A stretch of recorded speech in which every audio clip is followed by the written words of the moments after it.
La escóbula de la brújula.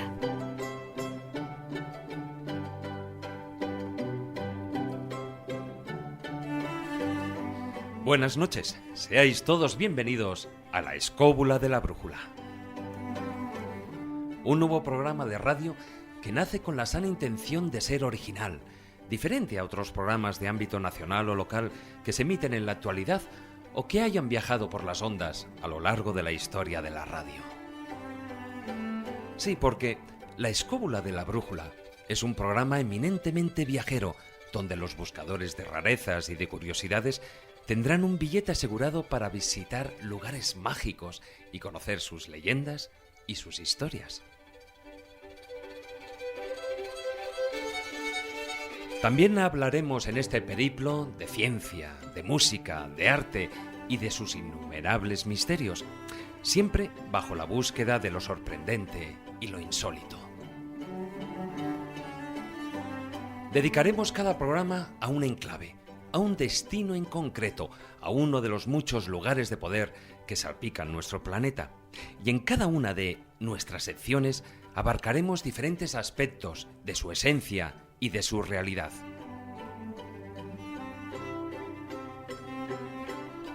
Todo ello será posible gracias a un entregado equipo de especialistas. En la parte técnica, Alberto Bernabeu y Javier Sánchez Barba. Devorando los micrófonos a este lado de la pecera y por riguroso orden alfabético, Jesús Callejo, Carlos Canales, Marcos Carrasco, Juan Ignacio Cuesta, Miguel Zorita y, por supuesto, quien nos habla, David Sentinella. Y en el horizonte, nuestro recuerdo más presente a dos maestros, dos amigos, dos compañeros de fatigas, de tristezas y de alegrías, con los que tuvimos la suerte de compartir la esencia de esta búsqueda y el placer por la divulgación, Juan Antonio Cebrián y Fernando Jiménez del Oso.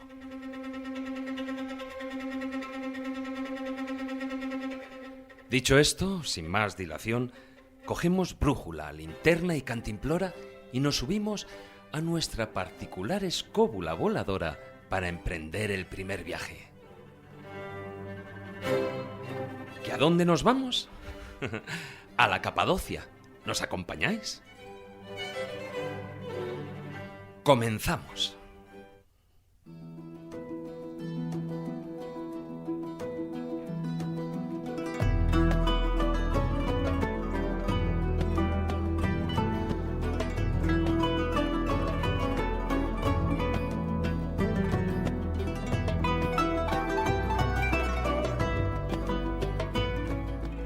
Por su situación puente entre Asia y Europa, la región de la Capadocia, declarada Patrimonio Mundial por la UNESCO en 1985, ha sido encrucijada de rutas comerciales durante siglos, objeto de continuas invasiones y tierra de paso de casi todas las grandes culturas a lo largo de la historia.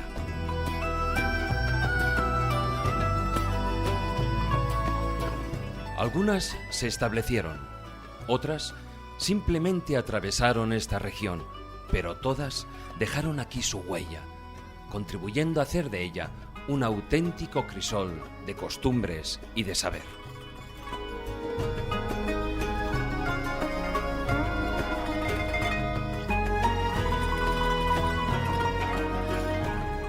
Sus antiguos habitantes construyeron ciudades subterráneas que estaban equipadas con todo lo necesario para albergar a decenas de miles de personas y donde poblaciones enteras podían refugiarse de los invasores y subsistir durante muchos meses sin arriesgarse a salir al exterior. Pero en la Capadocia hay mucho más. Vamos a descubrirlo.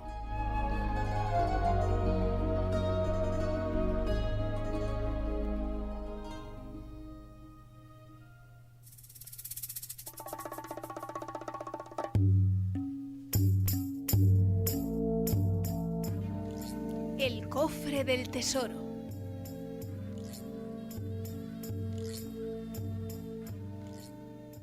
Bueno, y empezamos con nuestra primera sección, el cofre del tesoro, con Miguel Zorita. Hola, Miguel. Hola, buenas noches, ¿qué tal? Bien, bien. Oye, me explica un poquitín, bueno, yo más o menos ya sé, porque si a estas alturas no lo sé, ya es para pegarme un tiro.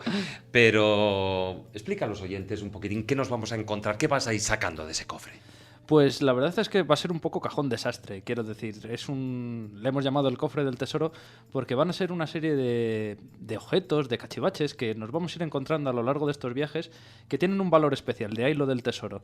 No son a lo mejor objetos especialmente lujosos o especialmente con un valor crematístico sensacional, sin embargo muy curiosos y que nos ayuden a contar una historia a través de estos pequeños objetos que nos vamos a ir encontrando en nuestros derroteros por estos lugares. Claro, porque no todo lo que realmente tiene valor es lo material, precisamente. Exactamente, hay muchos tipos de valores. Y más a estos niveles porque en esta sección y en el tema de hoy, la realidad camina entre las leyendas y los mitos. Y en este caso, pues no lo es menos. Porque hoy nos vas a hablar de el dragón de San Jorge. Oye, ¿es cierto que San Jorge estaba enterrado en esta región? Pues si hacemos caso a las tradiciones, sí, pudo estar enterrado. Ahora, que si seguimos haciendo caso a esas tradiciones, poco nos podremos encontrar de este buen señor por aquellas tierras, ya que el culto por las reliquias hizo que su tumba fuese saqueada, en el buen sentido de la palabra, por obtener más reliquias y que sus brazos, por ejemplo, han desperdigados por Europa. Se supone que hay alguno de los brazos en Aragón. Yo he llegado a contabilizar hasta 3 brazos. Por narices uno de ellos tiene que ser falso. Sí, alguno falso, ¿no? Como las cabezas, que también se supone que hay 2. Alguna de ellas no es la correcta. Pero sí que es cierto que este personaje, más allá del valor material que pudiese tener, como mito es un mito muy interesante porque en realidad es la permanencia en el cristianismo del mito de Perseo y Andrómeda. Es prácticamente calcado. Hay otras referencias, otros simbolismos, pero el trasfondo en sí de la historia es la misma. Básicamente es la historia de un joven valeroso que, pasado a las filas cristianas, camina cierto día por una ciudad que se llama Silca, que es una ciudad pues un tanto mítica y demás, en la cual hay un lago muy grande, esto lo cuenta en la leyenda dorada de Santiago de la Vorágine, un lago muy grande que empieza a parecerse ya también un poco al mar del que nos habla Ovidio cuando habla de ese mito de Perseo y Andrómeda, en el cual hay un monstruo que en el caso cristiano se asocia al dragón, que es un dragón que obliga a los habitantes de esta población a sacrificar cada día uno de sus habitantes que se echa a suertes hasta que cierto día, que es precisamente, qué buena suerte, el día que pasa por allí San Jorge, en el cual la hija del rey de esta ciudad es la sacrificada. Obviamente el rey, por miedo a que su hija termine despedazada por esta bestia... Lo que sería lo normal. Claro, y lo justo también, porque antes había merendado otras tantas mujeres, pues ofrece a San Jorge o a cualquier joven valeroso que fuese capaz de enfrentarse al dragón, pues prácticamente todo su reino. San Jorge aparece allí y con una serie de dotes casi sobrenaturales, consiguen matar al dragón, que es muy curioso, porque además esto se verá en casi todas las representaciones artísticas, le tiene que dar el lanzazo en la boca, porque es el único lugar en el que no tiene espinas. Y es precisamente esas escamas lo que le protegen al dragón y le hacen ser un animal prácticamente inmortal. Pero bueno, quizás lo interesante es que antes hablábamos de todas esas reliquias que se conservan de San Jorge, que bueno, pese a que pongamos o no en duda su historicidad, claro, lo que sí es más susceptible de la duda es el dragón. Pero es que incluso también hay reliquias del dragón, que es quizás lo interesante. Pues sí, efectivamente, si hacemos caso a esas tradiciones, se supone que una iglesia muy, muy peculiar, de una visita muy recomendada, que está en la ciudad de Roma, que es la iglesia de San Giorgio Albelardo, que se encuentra muy cerquita, por ejemplo, de la zona de los foros, la Boca de la Verità y demás. Allí se encuentra una reliquia, o se encontraba en tiempos pretéritos, una reliquia que consistía en sangre, unas ampollas de sangre de aquel famoso dragón. Bueno, en realidad, esto que a día de hoy nos parece totalmente fantasioso y que no ofrece ningún tipo de credibilidad, sí que pudo ofrecerla en la Edad Media. Esto nos parece a día de hoy muy disparatado, pero si tenemos en cuenta todo el comercio que, por ejemplo, en época clásica, en época del Coliseo, del que hablábamos antes, que está tan cerca de esta iglesia, se tenía del tráfico de animales que llegaban a ser realmente exóticos, se traían desde buena parte del interior de África, animales muy exóticos. De hecho, por ejemplo, en zonas que hoy no nos imaginamos como zonas, por ejemplo, de hábitat de leones, como puede ser el Atlas, se despobló precisamente en parte por el comercio. Por la búsqueda de esos animales raros. Claro, en aquel entonces raros. Lo que pone de manifiesto esto es que posiblemente también nos ayude ese tráfico de animales a poner límites al tráfico comercial en época clásica. ¿Hasta dónde llegaron? ¿Qué animales fueron los más exóticos que se trajeron? Elefantes, leones, panteras y demás eran fácil traerlos pues desde la zona de África, incluso desde la India, que también se establecen tráficos. Pero, por ejemplo, en algunas de las crónicas en las que hablan, por ejemplo, de los estrafalarios hábitos del emperador Tiberio, por ejemplo, se habla que en su villa, en la villa que tenía, la villa Jovis, que tenía en la isla de Capri, se habla de que tenía un dragón, no un dragón, pero sí un lagarto de extraordinarias dimensiones. ¿A qué se estaban refiriendo? ¿A un cocodrilo? ¿Realmente un cocodrilo lo llamaban, lo denominaban de esa forma cuando era mucho más usual verlo, por ejemplo, en las naumaquias que se hacían en el Coliseo? ¿O nos está hablando quizás de algún tipo de varano, por ejemplo, de lo que hoy llamaríamos un dragón de Komodo? ¿Se tuvo tráfico con Indonesia? Quizás a raíz de ese tráfico que luego desapareció y se perdió y obviamente se olvidó quedando en una especie de bruma entre la fantasía y la realidad, se mitificaron aquellos animales, se empezaron a engrandar y a ensalzar una serie de valores que, claro, eran prácticamente mágicos. Recordemos que, por ejemplo, los varanos no matan por su voracidad, sino que matan por la propia infección que provocan, claro, en sus víctimas. Son, en cierto modo, venenosos. Claro, todos esos alicientes que con el paso del tiempo se pierden hace que los animales se mitifiquen y den pie a que sean fácilmente creíbles esas reliquias, por ejemplo, de dragones. Pero claro, en realidad nos está ocultando esa historia anterior de posible tráfico de animales exóticos. Claro, claro. Y además, bueno, pues hoy nos ha sacado de ese cofre, nos ha sacado dos cosas importantes. Ya no solo el tema de las reliquias, sino yo pienso a esas otras reliquias que posiblemente tengan mucho más valor, que son todos esos animales que han dejado de existir, esas razas, esas especies que posiblemente ya nunca los volveremos a ver. Claro, hay un detalle simplemente de esta misma época, de época clásica de la que hablamos. Solo hace falta recordar cómo se sabía que en la Biblioteca de Alejandría, que también era en parte un zoológico, había varios osos blancos. Podían ser, es cierto que pudiesen ser osos albinos, pero también cabe la posibilidad de que fuesen osos polares. Ahí lo dejamos. Ahí lo dejamos. No te vayas muy lejos porque dentro de un ratito te quiero ver ahí sentado de nuevo. Vale, estupendo, aquí estaré.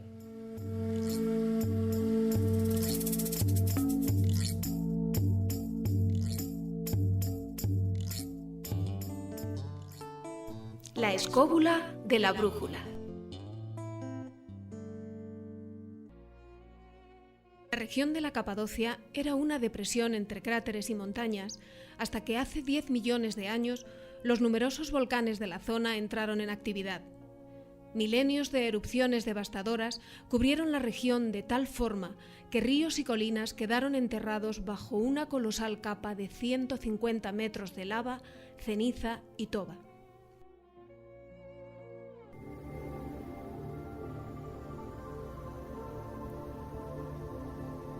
La lira de Arcadia. Cataluyuk, situado al sur de la península de Anatolia, en la planicie de Konya, es un antiguo asentamiento que surgió en el Neolítico, siendo posiblemente el conjunto urbano más grande y mejor preservado de dicha época en el Oriente Próximo. De él nos va a hablar, y lo tengo aquí a mi vera, Juan Ignacio Cuesta, en esta, una de tus secciones, La Lira de Arcadia. Buenas noches. Muy buenas. Cuéntanos un poquitín qué nos vamos a encontrar en esta Lira de Arcadia. En la Lira de Arcadia nos vamos a encontrar viaje por esos lugares de los que merece la pena visitar y de los que hemos hablado muchísimas veces en otras ocasiones, además asociados no solamente a su historia, sino alguna musiquilla, alguna trova que tenga algo que ver con el lugar. Precisamente por eso lo he llamado la Lira de Arcadia, entre otras cosas porque la Arcadia, que es una región del Peloponeso, es la cuna precisamente de ese tipo de instrumento, la lira, con la que se tocaba la música a los dioses. La música de los dioses. Bueno, ¿tan importante es Cataluyuk? Es muy importante Cataluyuk porque es una de las ciudades más antiguas planificadas de la historia de la humanidad. Una ciudad que nace en el Neolítico con un conjunto urbano coherente con unas características muy singulares. A partir de 2012, del año pasado, ha sido incluido dentro de las ciudades como patrimonio de la humanidad, pero realmente el descubrimiento se hace en 1958 de la mano de James Mellard, que empieza a realizar las excavaciones, aunque luego se ve inmerso en una serie de problemas y de fraudes que se dieron en el momento, venta de objetos de arte, que hicieron que el gobierno turco le separara de estas excavaciones. El yacimiento es verdaderamente interesante porque nos va a llevar a una ciudad que curiosamente la conservamos por una razón muy concreta, y es que su final coincidió con un grandísimo incendio que lo que hizo fue que al subir tantísimo las temperaturas cocieran las paredes de barro, porque es una ciudad de barro, y permitió que se fundieran como cerámica, y por eso precisamente hoy día tenemos conocimiento de una ciudad como esta, que está porque organizada... si no habría desaparecido. Claro, habría desaparecido, y además está organizada de una manera curiosa porque el modo de acceso entre los sitios y de entrada a las propias casas era por los tejados, a base de pequeñas terrazas y a base de pequeñas escaleras. La excavación arqueológica nos ha traído varios elementos, como por ejemplo una serie de calaveras cráneos que posiblemente fueron utilizados con fines rituales, y algunas de ellas están pintadas, como por ejemplo en las culturas mesoamericanas, con rasgos posiblemente de la persona, o imitando quizá a lo mejor pues dioses o diosecillos del momento, que efectivamente también tendrían una función ritual. Pero quizá lo más importante es que en esta ciudad vemos claramente ya no solamente el desarrollo de la agricultura neolítica, sino que además todo está de alguna manera dedicado a una serie de estatuas en las que se representa unas diosas, unas madres, que serían los precedentes de esas Magna Mater, que luego llevarían a Ceres, a Gaia y a otros conceptos clásicos posteriores, y que lógicamente están relacionadas con la fertilidad de unos campos y de una zona pues de la que tenía que comer toda la gente que vivió en este pueblo, que desapareció hace tantísimos años, pero del que hemos tenido noticias recientemente y del que habría mucho que hablar posiblemente en los años siguientes. Cuando se siga investigando sobre la zona, posiblemente tendremos más sorpresas sobre Cataluyuk. Ahí estaríamos hablando, tú lo has dicho, me imagino que junto a esas diosas de la fertilidad, lógicamente habría toda una serie de rituales, habría rituales hacia las cosechas, rituales de, por supuesto, ya no solo la fertilidad del campo, sino también de los animales y de las propias familias, ¿no? De los hijos. Efectivamente. Bueno,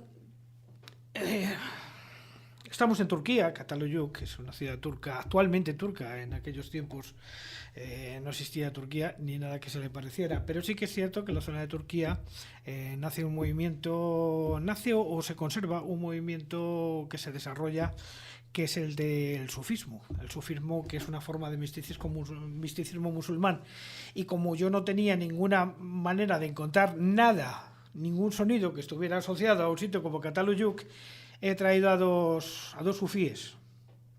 Uno murciano, que es Ibn Arabi. Y vamos a escuchar un pequeño poema, que sería este. En la ausencia nostalgia me consume y hallarte no me sacía. Nostalgia son presencia y lejanía, y su encuentro es un dolor inesperado, que es pasión el remedio todavía, porque contemplo una visión que aumenta la unión mayor, fulgor y majestad en su belleza. No hay quien escape a una pasión que crece, vecina a la hermosura, en la mística armonía. Y este nos lleva al más grande de los sufíes, a Jalaluddin Rumi. La brisa de la mañana guarda secretos para ti. No te vayas a dormir. Debes pedir lo que realmente quieres. No te vayas a dormir. La gente va y viene a través del umbral donde los mundos se tocan. no te vayas a dormir.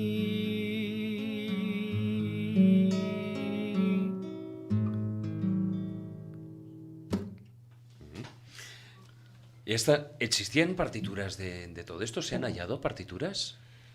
No. ¿O son, Es por una decirlo de una recreación. recreaciones? Es una recreación. La he hecho yo según me ha parecido oportuno, porque no tengo ninguna música que me permita saber ni siquiera si se llegaron a ser cantables en algún momento. Claro, ¿no?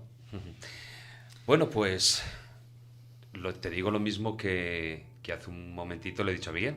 No te vayas muy lejos porque continuamos y en muy poco tiempo, en muy breve tiempo, te quiero tener aquí, a mi vera. Pronto será.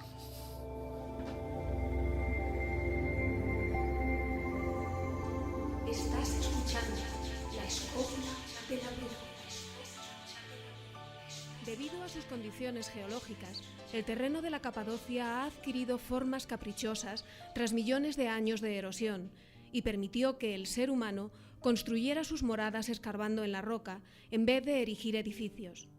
De esta forma, sus paisajes lunares están llenos de cavernas, naturales y artificiales, muchas de las cuales continúan habitadas.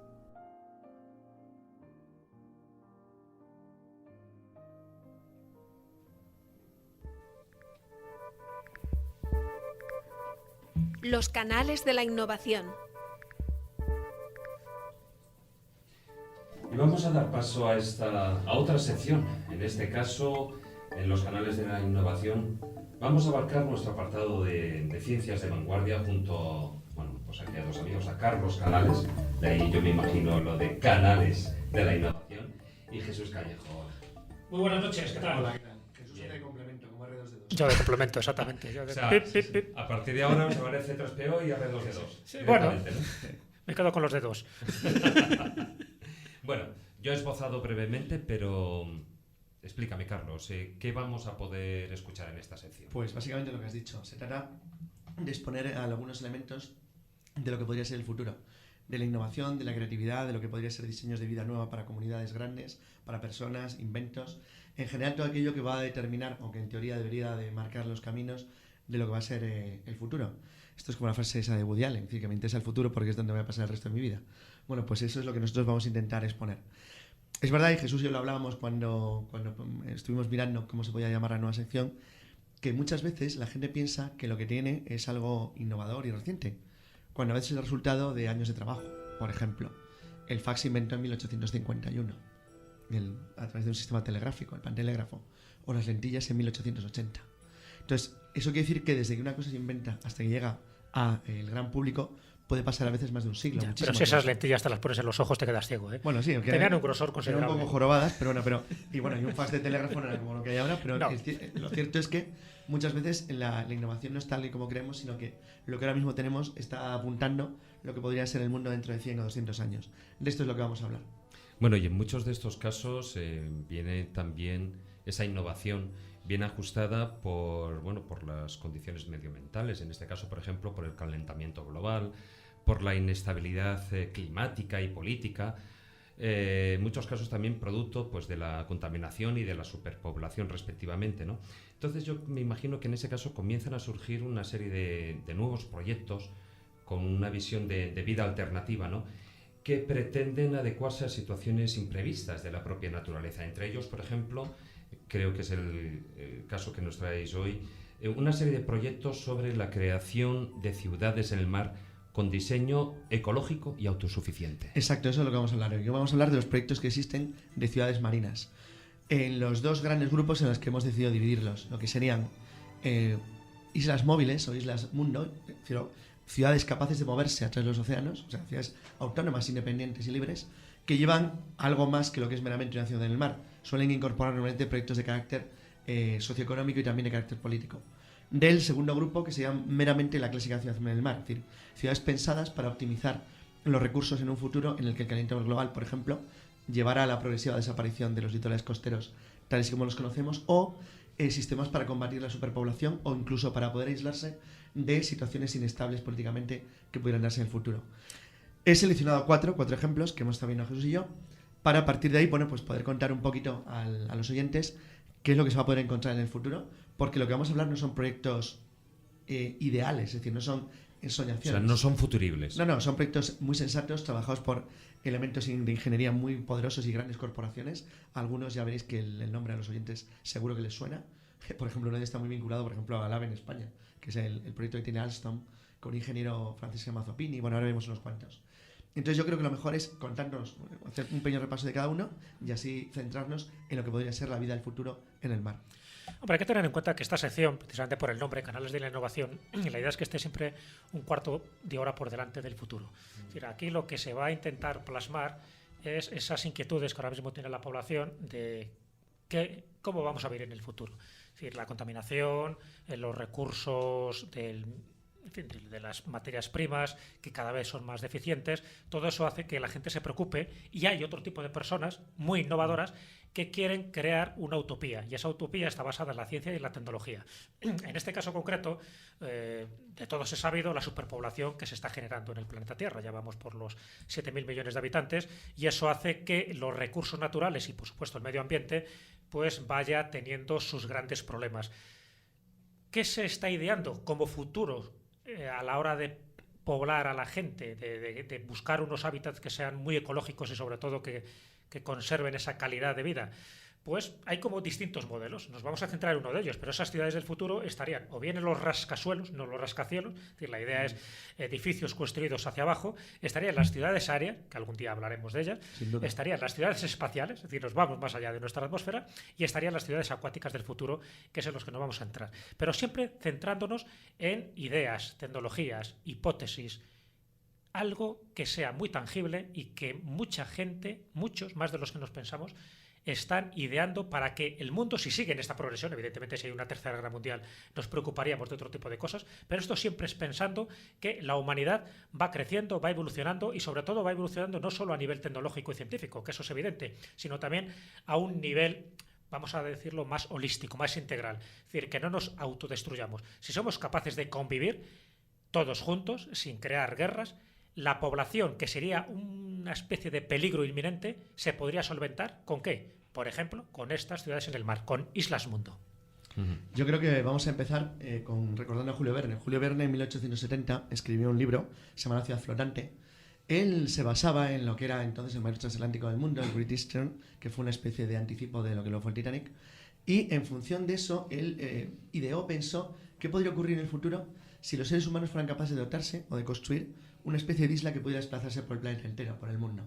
Con lo que eso significa, no solamente desde el punto de vista práctico, sino también desde el punto de vista político, es decir, del elemento de la libertad, de comunidades autosuficientes capaces de moverse por el mundo.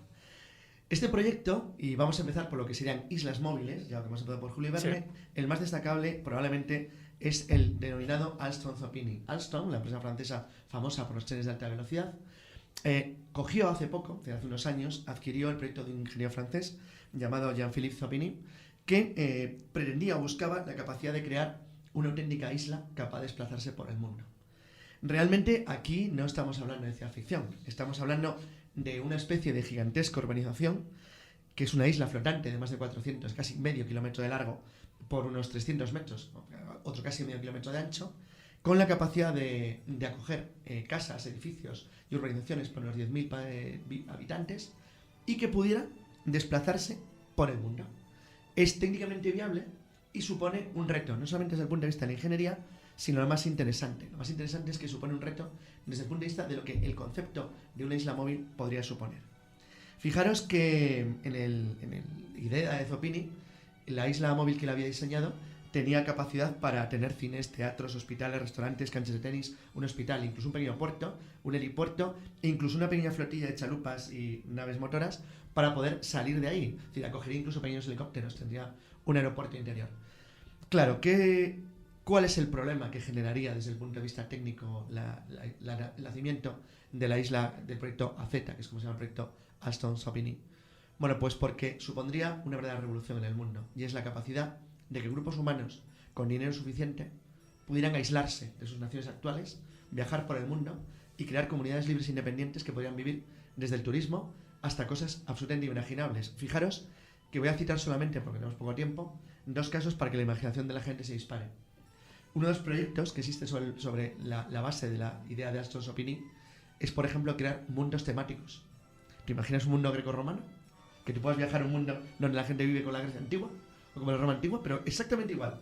Que sería un mundo en sí mismo pequeñito en el que tú te trasladarías literalmente a la época clásica. Pagarías por ello, claro, pero vivirías tal y como se vivía en la Grecia antigua. O una idea... con algunas comodidades. Claro, no. Puedes hacerlo como tú quieras. O exactamente al contrario, buscar la tecnología para otros objetivos. Por ejemplo, la capacidad, imagínate, para una nación, pongamos como Estados Unidos, con una capacidad de proyección global por el mundo, de cambiar su sistema actual de submarinos nucleares y bases en el mundo y portaaviones por islas móviles.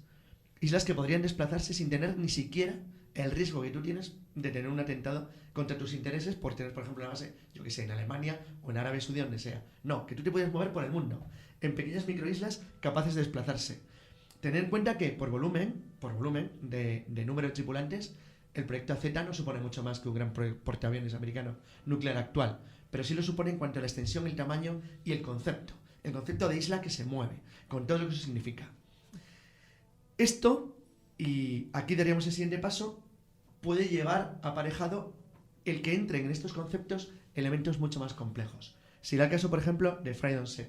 Freedom Ship, que es una idea muy interesante, hecha por un magnate norteamericano, el millonario Norman Nixon, supone un paso mucho más avanzado que el de Aston Sopini. Primero porque aunque el tamaño es ya mayor, es 1,5 kilómetros de largo. Esto ya es un megaproyecto, porque nosotros estamos hablando de 14.000 personas, claro, que puede ir en esa isla móvil de Aston Sopini, pero aquí estamos hablando de 100.000 habitantes. Esto es mucho. El 40% de ellos vivirían en régimen estable, porque lo interesante es que tú podrías comprar una parte de las casas, en tanto que otra gente viviría en hoteles o en urbanizaciones de alquiler. Claro, el proyecto de Freedom Ship incorpora ya elementos de carácter meramente político, porque Nixon, cuando diseñó el sistema, estaba empezando a pensar en la capacidad de crear comunidades independientes libres. Fíjate que en el proyecto suyo, la isla mundo suya viajaría a través del planeta Tierra durante un recorrido de 3 años, en el cual la isla viviría de su propia economía, de lo que podría... Evidentemente sería autosuficiente. Sí, ahí estaremos hablando de la creación de microestados. Exacto, pero microestados infinitos. Sí, total, porque además yo creo que el propio nombre, cuando se habla de Freedom Ship, es decir, ese barco de la libertad, entiendo que hay una carga ideológica también. Claro porque, claro, al ser una isla mundo, no solo te autoabasteces como si fuera una especie de autarquía, sino también hay una ideología muy concreta donde no todo el mundo tendría un pasaje para esta isla mundo. Claro, pero fíjate, efectivamente, él busca un sistema de libre comercio en el cual, hay proyectos luego conexos, tanto para Freedom Ship como para Z. Por ejemplo, uno de los sistemas que utilizaba redes de deriva de 20-30 kilómetros para pescar y la posibilidad de autoabastecerte del mar, de tener tus propias turbinas de carga mediante sistemas de energía solar, incluso mediante energía nuclear, y directamente un sistema de energía nuclear como un portaaviones y poder ser autónomo prácticamente del mundo, alimentarte de la energía de las mareas, de energía eólica, es decir, hacer lo que te dé la gana. Tú imagínate lo que eso significaría desde el punto de vista de la creación, por ejemplo, de 50 o 100 ciudades capaces de moverse por el mundo, como microestados antiguos de la época griega clásica, pero con la capacidad de poder generar su propia economía, tener su propia moneda, o por qué no, dado que están fuera de aguas territoriales, convertirse en naciones independientes.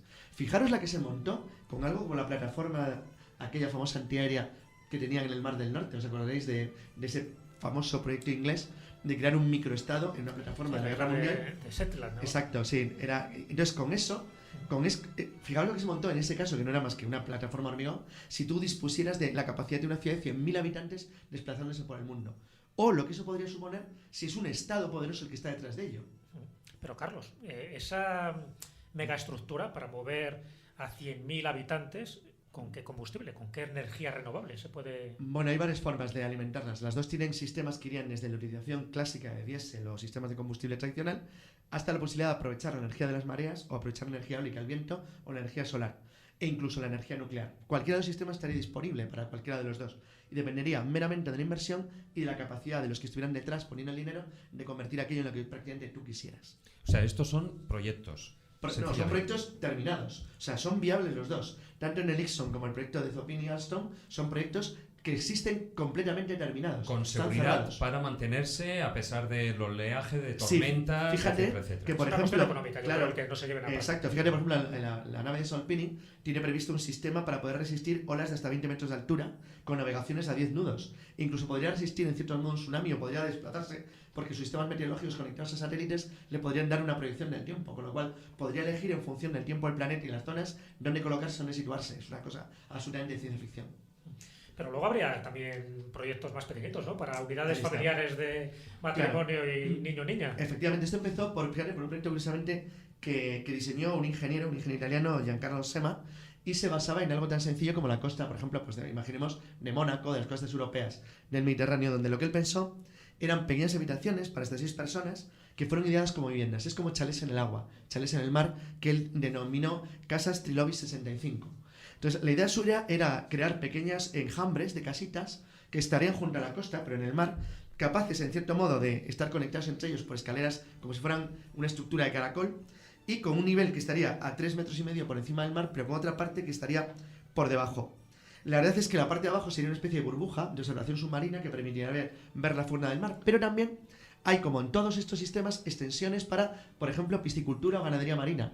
La capacidad de utilizar tus Lo de propios las sistemas. vacas marinas entraría ahí. Exacto, sí, porque por ejemplo las casas trilobis estaban pensadas para tener, por ejemplo, zonas de cultivo para doradas o para lubinas, o de tener bateas de mejillones, lo que te dé la gana. Tú podrías tener un sistema totalmente autónomo del mundo con la capacidad de hacer plantaciones de sistemas de recogida de energía, bien de mareas o bien de viento, como los famosos aerogeneradores, pero colocados en el mar, no colocados en tierra. De manera que te convertirías en pequeñas microciudades independientes que no necesitarían para nada del control humano. O sea, vendrían a ser nuestras urbanizaciones, pero en lugar de estar Eso aquí, es. pues en mitad del mar, ¿no? Y Claro. finalmente... Y tienes kraken, ¿sabes? De animales domésticos, animales de compañía. Bueno, está un poco de ácido, de amoníaco, pero si fuera por eso. Y caballitos de mar, También. con un establo. Sí, vamos, qué ecológico. No, pero claro, es que la idea es que la imaginación de cualquiera se puede disparar porque las posibilidades que ofrece son infinitas. Y bueno, yo quería acabar con el caso de la Ecópolis flotante, que sería una especie de versión más ampliada de las casas trilobis, que se le ocurrió también a un francés, a Vicent Calovat. Como veréis, los franceses, a partir de la época de Cousteau, son unas grandes generadores de ideas de ciudades en el mar. En este caso, se trataba de una superficie de 500.000 de metros cuadrados para albergar unas 50.000 personas en una ciudad flotante que tendría 2 niveles, uno por encima del mar y otro por debajo, pero ambos con niveles muy grandes, que tendría plantas acuáticos, plancton, estaría todo cubierto por una piel de dióxido de titanio, una cosa ingeniosísima, que le permitiría contrarrestar el nacimiento del anhídrido carbónico, con lo cual se convertiría en un elemento absolutamente ecológico, capaz de adaptarse a cualquier clima de la Tierra, pero con la capacidad de, si no de desplazarse, porque esto aquí no hablamos de islas mundo, sí estar ubicadas o situadas en zonas en las que se sabe que la inestabilidad, por ejemplo, térmica o meteorológica, es lo suficientemente baja como para poder permitir que una ciudad de este estilo se desarrolle a gusto de todos los habitantes y totalmente aislada de lo que puede ocurrir en el mundo de la Tierra, en el mundo terrestre. De todas formas, a mí todo esto me suena mucho a un mundo feliz. Todo es muy potito, Esperemos que no. todo muy hermoso. Hombre, todos pero... lo quieren, claro. Lo que pasa es que luego puede haber Esperemos violencia. que no, malos, claro, claro. Los que le evidentemente, toque ¿no? ser Epsilon no le va a gustar nada. Eso sí, los machos alfa, Sí, no. las hembras alfa. Es verdad que los sistemas como Friendship o como AZ buscan desde el principio gente de dinero. Con lo cual, claro, todo luego tenemos que hablar de la gente que tendría que trabajar para que todos esos ricos que quieran vivir así, vivieran así. Claro. La verdad es que es un caso complejo. Bueno, porque... lo solucionarían como los egipcios, ¿no? Con setis, esas estatuas que ponían junto a las momias para que trabajaran para ellos, ¿no? Claro, desde el más allá. Claro, por supuesto. Estaría Porque muy es bueno. que en el más acá molestarían. Pero Claro, fíjate más acá hay interesante esclavos. que en el caso de Friendship hay proyectos inclusos para la utilización sistemática y masiva de robots de autómatas, de robots servidores, de manera que desde el principio los que han hecho esto han pensado, curiosamente, esto tiene un punto casi filofascista, el evitar la contaminación, comillas, que provocaría la necesidad de utilizar mano de obra que los dueños de Friendship no quieren tener. Bueno, curioso, ¿no? Porque esto que nos ha contado Carlos es eso, adelantarnos ese cuarto de hora en el futuro, como si tuviéramos una especie de máquina del tiempo, donde se van vislumbrando los centros urbanos de ese futuro, no tan lejano, sino bastante inmediato, pero destinados a viviendas sustitutivas en caso de deshielo. Se habla de, sabes que hay las dos teorías dominantes, que vamos hacia una glaciación o vamos hacia un calentamiento global. Pero tanto en un caso como en otro sí que va a ocasionar la desaparición de muchas ciudades costeras. Exacto. Y esto sería pues como el receptáculo perfecto para gente que tenga pasta, porque me imagino que aquí ocurrirá como en todo, es decir, Es muy caro. se dan dos características, que es primero tener dinero y luego estar en el lugar adecuado. Está claro. Lo que me choca de esto es que no haya ningún ingeniero, ningún científico español que se le haya ocurrido alguna de estas cosas. Pues los hay, lo que pasa es que los más conocidos son franceses, pero por simplemente porque tanto los franceses como los americanos son los que de verdad tienen dinero para poder plantearse la posibilidad de hacer ciudades en el mar en serio. Ya veremos cuando hablemos otro día de ciudades en el aire, que sea algo realmente alucinante. Bueno, yo me imagino ya para terminar, ¿vosotros si iríais a vivir a una de esas ciudades? Yo a un trilobis de estos, oye. Yo creo así, que una feta está bien, darte una Sí, vuelta. bueno, luego te tocan sí. los vecinos así de siempre, Sí. los de las películas estos. Creo que no tostones nos y- dejarían Los entrar. cansinos, siempre hay un Los vecino cansinos, cansino, ¿no? ¿no? Pero fíjate, pasar Eso- 3 años dando una vuelta al mundo no estaría nada mal. Pero bueno, yo me pido un trilobis 65, mejor que un 69, y ya veremos a ver. Bueno, te lo adjudicaríamos, veremos. Y de la ciencia nos vamos al arte.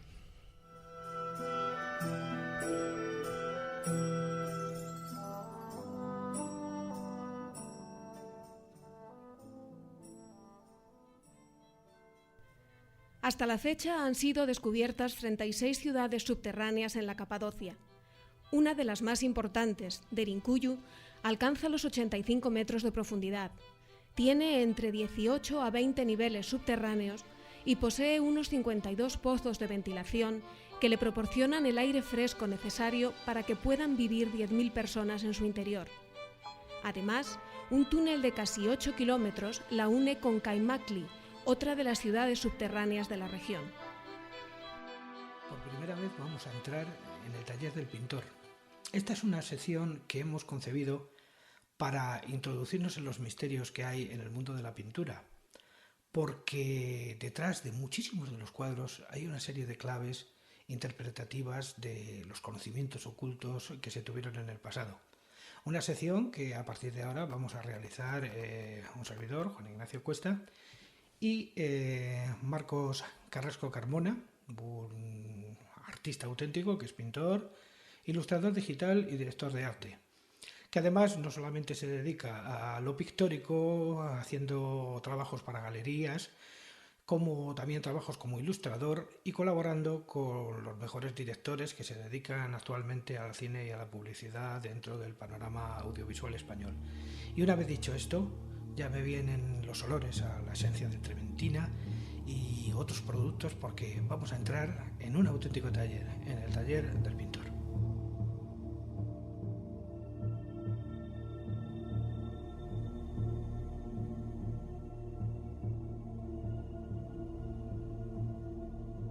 Hoy vamos a encontrar nuestro taller del pintor en tierras extraordinarias, muy lejos de nosotros y pertenecientes a otra cultura como es la islámica. Nos vamos a ir hasta la vieja Bizancio, vieja Constantinopla, hoy día Estambul. Y vamos a analizar un cuadro que tiene que ver con algo intrínsecamente engarzado dentro de la parte más amable, de la parte más mística de la cultura islámica, como son los sufíes, y uno de sus productos más genuinos, que son los derviches giróvagos, de los que vamos a hablar en un momento. El cuadro que analizamos pertenece a Jean-Baptiste Van Moor, un pintor franco-flamenco, que nació en 1671 y murió en 1737, que vivió precisamente en Constantinopla, en el que el embajador francés le mandó retratar pues, una serie de escenas costumbristas y personajes de la época que llevan a hacer una galería de cuadros que nos llevan directamente a la iconografía del Imperio Otomano. Marcos, estamos ante un cuadro que es la danza de los derviches giróvagos, diríamos la danza Mevlevi. Esta danza tiene cosas y está representada de una cierta manera. ¿Qué es lo primero que nos llama la atención? Lo primero que nos llama la atención, hola amigos oyentes y Juan Ignacio, es esta tendencia tenebrista que tiene el cuadro. También en la construcción donde están bailando los derviches hay una cúpula y esa cúpula es el reflejo sonoro de todo lo que pueda ocurrir en esa estancia circular que está con una serie de palcos Una cúpula que, por cierto, representa al universo. Eso es. Porque una de las razones de las danzas sufíes son representar de alguna manera el universo. Te dejo de interrumpir. No, no te preocupes. Efectivamente, hay una serie de palcos perimetrales alrededor de esta estancia circular. Ahí podemos ver en la parte de arriba, a la izquierda, a la autoridad local y toda una serie de oyentes de la ceremonia, de espectadores, y los 9 danzantes regidos y de alguna manera oficiados por una figura con un turbante negro que justamente cae en por decirlo de alguna manera, la luminosidad que sale de la parte cenital de la cúpula y va a dar como punto principal de atención a una serie de bailarines que están girando, girando, girando. Analizando muy minuciosamente esta pintura podemos ver la característica por la época tenebrista de esta pintura, en la que juega posiblemente con la luz y la oscuridad como elementos contrapuestos para en los tonos de luz que aparecen en las espaldas y en las cabezas de los bailarines, como contraposición a la oscuridad. El fondo es absolutamente oscuro y en el primer plano también tenemos una serie de figuras en silueta que nos marcan el orden de planos de profundidad. Esta forma de pintar es muy propia del tenebrismo. Tenebrismo viene de la palabra tenebrae, que significa tinieblas. Es la contraposición brusca entre la luz y la sombra. En Bellas Artes... Fíjate lo que acaba de decir Marcos, la contraposición entre la luz y la sombra. Esa dualidad, luz, oscuridad, es muy propia del gnosticismo, que por cierto es una doctrina filosófica que se dio mucho precisamente en estos años, van haciendo a partir de entonces, y define de alguna manera elementos filosóficos que formaban parte también del sufismo, como doctrina sincrética que tiene sus raíces en lo que se llama el maniqueísmo, la doctrina que desarrolló Mani. Efectivamente. Concretamente, bueno, siempre nos han explicado en Bellas Artes que había 2 tipos de pintores y que siempre se juega con esa ambivalencia, esa sincronicidad y esa contraposición de valores. Los pintores que modelaban con la luz y los pintores que modulaban con el color. Es decir, los primeros son luz y sombra y los segundos son color frío para la lejanía y color cálido para la proximidad.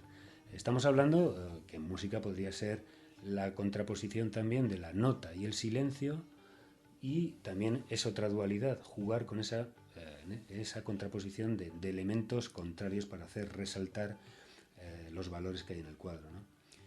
Concretamente, este cuadro, si a mí me lo encargaban y yo lo tuviera que pintar, lógicamente partiría de un elemento, de una grisalla absolutamente extendida por todo el cuadro. Aclaremos lo que es una grisalla. Una grisalla es una pintura en tonos fundamentalmente azules, grises. Azules, grises, o si me apuras, en blanco y negro, y luego por medio de toques de luz vas perfilando las formas y las vas haciendo salir del fondo oscuro como una especie de manifestación de la realidad. Hombre, hay algo que llama la atención, porque los derviches lo que están haciendo es emular el movimiento de las esferas. Precisamente estas danzas sufíes lo que hacen es recuperar el elemento pitagórico que dice que todos los cuerpos del universo circulan armónicamente. Y por eso son los personajes centrales de toda esta escena, porque si vemos hay como una especie de círculo de luz que envuelve lo místico, en contra de la parte más oscura, que si observas es absolutamente oscura, como si fueran las fuerzas del mal que no consiguen a pesar de su acecho influir sobre los derviches genóvagos, que representarían lógicamente el bien, la perfección, la armonía. Sí, parece ser que a las figuras del fondo se las traga la oscuridad. Luego hay una particularidad en la danza derviche, que es, uno mira eso y es un profano y no conoce, y ve a unas figuras dando vueltas y piensa que van a marearse y van a caer redondos porque no se sabe cómo pueden dominar ese giro. Pero ese giro es una especie de trance místico para liberarse de las ataduras terrenales y ponerse en contacto con el Creador. Y de alguna forma es un giro infinito que representa o simboliza el Sol y los planetas para llegar a un éxtasis, una éxtasis que desembocaría en la aniquilación del ego y en el desprendimiento de las ataduras terrenales para ponerse en contacto pues con el Creador. O sea que lógicamente, visto esto desde fuera, ahí hay muchísimo mensaje de la mística y quiero deciros una cosa, la orden Meb-Leví, por lo visto, estaba prohibida desde el 1925 y en 1954 levantaron esa prohibición. ¿Por qué? Porque de alguna forma les interesó al gobierno turco potenciar el folclore y tal. Y además porque no había ninguna manera de cargárselo en el ámbito rural. Esa es una de las principales razones. Claro. Como ha sucedido aquí en España con muchísimas otras cosas que cristianizaron un mundo pagano mucho más antiguo. Y ahora vamos a dejar este taller de pintor, Marcos. Si quieres, encantado de que hayas estado por aquí. dentro de poco quizá nos toque visitar talleres insólitos, pero siempre interesantes, con curiosas obras y curiosos mensajes. Pues te acompañaré muy gustosamente, Juan Ignacio. Muy bien, Marco, pues allí nos veremos. Hasta luego. Estás escuchando La Escóbula de la Brújula.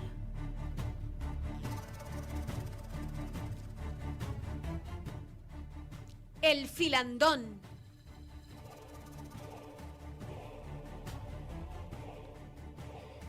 Y llegamos al ecuador del programa con el filandón. Bueno, la verdad es que fue Jesús Callejo a quien se le ocurrió poner este curioso nombre a esta sección. Jesús, explícanos el porqué. Es obligado. ¿De dónde soy? De León. El filandón. Reunión típica nocturna después de la cena alrededor de la lumbre para contar cuentos. Cuentos de terror, cuentos de fantasmas, cuentos de duendes. Mientras haces otras cosas. Y Comer pizza. Por ejemplo. Lo que estamos haciendo. Y tener pues esas sanas tertulias al calor de la noche y sobre todo la complicidad que te dan en esos momentos haciendo la digestión, donde la imaginación se incentiva y los jugos gástricos también. Claro, y ahí es donde surge el juego de palabras de la escóbula de la brújula. Bueno, efectivamente. Me imagino también producto del vino, por aquello de que se traba la lengua. No, es producto de un chiste, más bien. Un chiste muy viejo, que dice que es una brújula, pues una mujerula montada en una escóbula. Bueno, como... Bueno, que no era así, pero casi. Casi lo borda. Casi. A ver, Jesús, corrige. Más bien es que es una viejula, es una brújula montada en una escóbula. Pero bueno, tanto monta tanto, tampoco pasa nada. Bueno, Pero con la escóbula al final se va uno de paseo con la imaginación y precisamente a través de este tipo de relatos que vamos a contar. Y hoy que empezamos. bueno, no, y de todas maneras ahora para todos los oyentes, estamos aquí prácticamente todos los que somos, aunque no estamos todos los que somos, pero aquí el filandón, evidentemente, y como ha dicho Jesús, es una tertulia en la que a mi izquierda tengo ahí en el extremo, en la lejanía, que se me queda Está mirando. en el rincón de la Arcadia. Ay, casi. A Maese Cuesta, a mi lado Jesús Callejo y a la diestra, como no podía ser de otra manera, Carlos Canales. No sé. No, hombre, por aquello a la diestra del señor, no por otra razón. Esto de estar aquí a la No, a la siniestra. lista del señor está Miguel. Y ahí San también en Miguel. el extremo, Miguel Zorita. Y bueno, Me ha tocado la extrema derecha a mí. Efectivamente, todo con la extrema derecha. que no te estamos dejando hablar, ¿eh? No, pero bueno, yo sé que también tengo mi tiempo. Ya os interrumpiré cuando lo crea necesario. Bien, vamos a entrar un poquitín ya en materia. Tanto en la introducción del programa como a lo largo del mismo, en forma de esas pequeñas píldoras que hemos ido escuchando, pues hemos venido hablando de esas enigmáticas ciudades subterráneas que recorren el subsuelo de la región de Capadocia. Pero, ¿sabemos en qué épocas fueron horadadas? ¿Quién las construyó? ¿Con qué fines? Y, sobre todo, ¿qué enigmas esconden? Yo tiro la pelota y a ver quién la coge primero. A ver, aquí tengo que empezar como historiador, luego ya hablamos de otras consideraciones.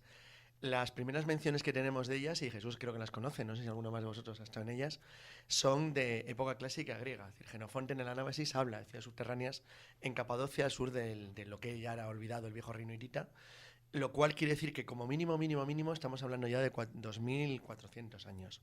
Eso ya es para impresionar a cualquiera, pero da la sensación de que son muchísimo más antiguas. Y luego comentaremos por qué, pero hay varias razones. Hay varias razones que nos permitirían, por lo menos, sospechar que las primeras construcciones subterráneas de la zona sur de Anatolia son probablemente al menos casi medio milenio más antiguas. Hombre, además yo me imagino que aprovecharían también la fragilidad o la debilidad del suelo, que la toba, ¿no? Claro. Como que yo incluso me imagino que ya habría incluso parte de los canales ya Es que hechos. si no estaríamos hablando de la casa de Lino Bueno en Alcolea el del Alcolea del Pinar. Pinar, pero eso es otra historia, que es cuando alguien decide cavar sobre una piedra de verdad dura. Pero vamos, Claro. aquí realmente es cierto que el terreno es excavable, pero es que hay 20 niveles, ¿eh? Hay quien dice, y ahora hablaremos más en el tema con profundidad, que en algún momento del pasado las ciudades subterráneas de Anatolia, no las que se conocen, sino las que había probablemente, podían albergar 1 millón de personas. 1 millón. Incluso más, se habla de 1.200.000 personas, lo cual es bastante paradójico porque si juntáramos a toda la población de la época, incluso la de ahora, todos los que vivían en Anatolia, todos los que viven en la zona central de Turquía, no llegan a más de 5.000 personas. Con lo cual, ¿para qué querían 1.200.000 plazas subterráneas ante el advenimiento de qué? Ese es el gran misterio. Los grandes misterios que hay siempre en las ciudades subterráneas de la Capadocia es quién las hizo, por qué y cuándo. A eso los enigmas siguen actuales, siguen teniendo una vigencia actual porque de momento solo hay una teoría ortodoxa, que es la de la época de los cristianos. Incluso fíjate, la teoría ortodoxa lo remonta más allá de Jenofonte, porque habla del siglo IV después de Cristo, cuando los primeros cristianos se tienen que refugiar y no se les ocurre otra cosa mejor, como tenían mucho tiempo libre, que hacer estas ciudades subterráneas. Totalmente falso, es decir, es verdad que hay capillas cristianas donde se adoraba pues a los primeros cultos, ¿no? de estos cristianos que se tenían que refugiar de esta manera. Pero, evidentemente, esas cuevas, esas ciudades ya estaban hechas. Ellos las volvieron a reutilizar. ¿Quién las hacía? Pues fijaros, cuando se han encontrado cuevas y ciudades que todavía permanecían vírgenes, porque claro, muchas de ellas fueron posteriormente reutilizadas, se han encontrado instrumentos y objetos hititas. Por lo tanto, como decía Carlos, nos tenemos que ir 500 o 1000 años atrás. Posiblemente estemos hablando de construcciones de 3500 años, lo cual eso rompe todos los esquemas racionales. Claro, y hablando siempre de las ciudades subterráneas que conocemos, porque el porcentaje de ciudades subterráneas descubiertas y aún por descubrir, pese a que se sabe que existen, también es importante y nos daría sobre todo nuevas pistas para poder deducir de qué época estamos hablando, porque claro, si solo conocemos pues aproximadamente menos del 30% de las ciudades que se supone que hay en toda la Anatolia, estamos un poco el criterio puede estar un poco en solfa. Y además yo creo que ahí, bueno, existen dibujos de los 18 o 20 estratos que hay, ¿no? Pero no solo eso, sino que, como antes también comentábamos, muchas de estas, y sobre todo algunas de las grandes, estaban unidas por decir de una manera, carreteras subterráneas por pasadizos de más de 8 kilómetros. Quien construyó eso quiso hacer un punto subterráneo, eso está clarísimo, porque ahora hablaremos un poco más en detalle de los sistemas de ventilación, almacenamiento, porque hay almacenes, zonas incluso de posibles hospitales, zonas de acogimiento, zonas de reunión general, porque aprovecharon para hacer auténticas salas grandes, como pequeñas, auténticas catedrales por dentro. La verdad es que el que lo hizo tenía una idea muy clara de que era lo que buscaba, y además había un plan unificado, puesto que afectó una cultura enorme, dado que la extensión de terreno utilizada es muy amplia. Hay dos cosas para mí excepcionalmente interesantes. Aunque se encuentra más al sur de Karalhuyuk, no hay que olvidar que están relativamente próximas a la ciudad más antigua de la humanidad. La ciudad más antigua de la humanidad conservada probablemente es Jericó, pero Karalhuyuk, que se encontraba en el norte, bueno, se encontraba en lo que es el norte de Turquía, es probablemente la ciudad neolítica más importante que existió, que se ha conocido. Era una ciudad bastante avanzada para su época.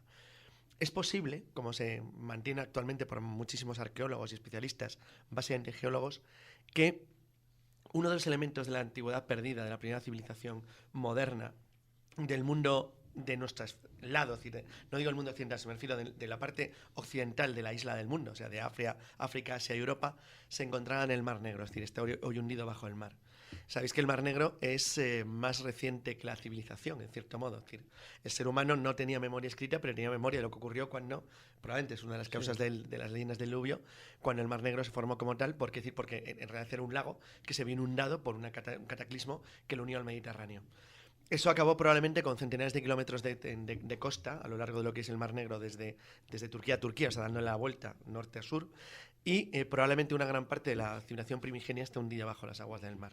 Efectivamente, cuando uno entra en el mito de Upanistim, Gilgamesh y todos estos mitos relacionados con el diluvio en la zona, va a encontrar arqueólogos que han estado trabajando últimamente encontrando restos precisamente en el lecho de todos aquellos fondos, incluido a veces, yo incluso en el mar de Aral creo que también ha aparecido algo parecido. Es que además el ser humano ha perdido uno de los elementos fundamentales de su propia historia, y es que se sabe por la genética que los seres humanos cuando salieron de África se desplazaron en gran medida bordeando la costa del Índico y bordeando la costa del Mediterráneo hacia precisamente lo que es la zona sur de Turquía.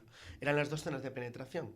Si de verdad hubo un incremento del nivel del mar después del final de la glaciación de Würm, es decir, está clarísimo que eso tuvo que acabar con los primeros asentamientos humanos antes del Neolítico, lo cual es una pena porque una parte de nuestra historia está muy cerca de nosotros pero bajo el agua. Claro, Y realmente es una gran limitación, efectivamente. Y en cualquier caso, yo sigo insistiendo en que quien hizo esto tenía muy claro lo que estaba construyendo, es decir, hizo algo espectacular. Sí, además es una obra gigantesca, prácticamente inexplicable, porque para hacer algo de esto tenía que haber un peligro evidente. No se sabe a nivel histórico que hubiera un peligro evidente para algo que estaba arriba, además. Algo que estaba arriba, sí, porque ellos quisieron hacer algo para refugiarse. Aparentemente parece absurdo, porque cualquiera que descubra eso, fíjate que si no hay sistemas para inundar estas ciudades subterráneas o incluso pues para meter gases tóxicos. Sin embargo, tienen un camuflaje perfecto, tan perfecto que la primera ciudad se encuentra en el 63. O sea, hasta los años 60 del siglo pasado nadie tenía existencia o conocimiento por lo menos fehaciente de que esas grandes ciudades estaban ahí. Y cuando hablo de grandes ciudades... Con un agravante, sabiendo que existían, porque había registros históricos. Claro, evidentemente. Y casi seguro que la gente del lugar lo conocía, pero a nivel oficial no. Era como un secreto muy bien guardado. ¿Por qué? Hombre, hay muchas especulaciones al respecto. No estamos hablando de una, o de dos, o de tres ciudades. Es decir, hasta el momento las que se tienen localizadas son 37, pero se supone que hay más de 200. Y, como decía David, algunas comunicadas.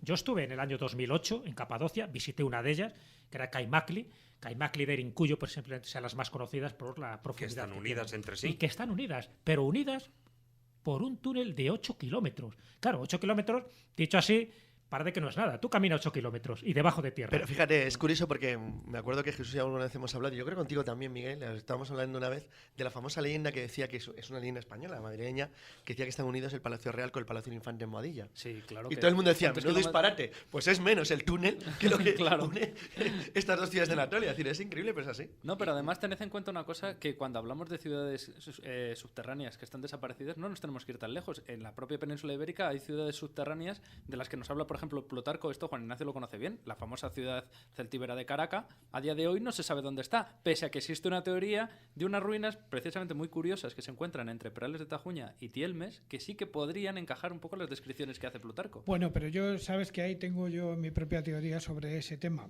Es que también puede que hubiese varias Caracas. El famoso ojo. risco hendido de Tielmes podría haber sido Caraca, pero también no olvides que tenemos muchos restos de una ciudad importante que hubo en la Virgen de la Muela. Exactamente. Y además, Carabaña incluso conservaría en parte el topónimo. Por lo tanto, ahí yo más bien hablaría de una región. Yo creo que Caracas era una región. Sí, lo que... Más que un sitio en concreto, era una región. Y hablando de túneles tales como decís, estabais hablando antes del posible túnel entre la zona del Palacio de la Zarzuela actual y... El Real, el de Oriente. Efectivamente, y la Y- zona de Boadilla del Monte. En el, Palacio Infante. Efectivamente. Pero no olvidéis que no es el mismo terreno. No es lo mismo excavar Ya, 8 eso también es kilómetros verdad. en No, granito que en el tipo de terreno que se da en Capadocia. Curioso. Claro, y de todas maneras, no solo es Capadocia, porque bueno, hay una teoría, y incluso no hace mucho que salió en los medios de comunicación, que los túneles venían a unir hasta el norte de Europa. A ver, eso se arrastra hace mucho tiempo, pero ahí sí que es complicado, porque eso entraríamos ya en un mundo casi pseudomágico de si de verdad en la época neolítica hubo... Ahí yo recomiendo a todo el mundo el libro de Michael Knight, el de La Primera Civilización, que es un libro fascinante, es un libro básicamente matemático, es un libro sobre medidas. Yo sé que a Juan Ignacio es un libro ya, a nuestro gran amigo Enrique Vicente, que le tiene fascinado, pues un libro que tiene, lo que busca básicamente es la estructura original de las medidas, de la matemática originaria del ser humano y por qué todos los seres humanos tuvieron la tendencia a medir en función de la longitud de su mano al codo, es decir, lo cual no deja de ser algo realmente interesante y bastante lógico. Todo eso está muy relacionado con lo de las ciudades subterráneas porque hay una tradición, pero es una tradición legendaria, igual que las ciudades asolagadas, que eso Jesús ha contado mucho en temas de leyendas, las ciudades supuestamente sumergidas por el mar. Que fijaos que eso no tiene que ver con el mito de la Atlántica, es un mito distinto, sino de las ciudades mágicas o misteriosas que desaparecieron en un momento dado, tragado por las aguas, pero muy cerca de la costa. Eso sí parece que tiene relación con la posible subida del nivel del mar después de la última glaciación hace unos 10.000 años. Tendría cierta lógica.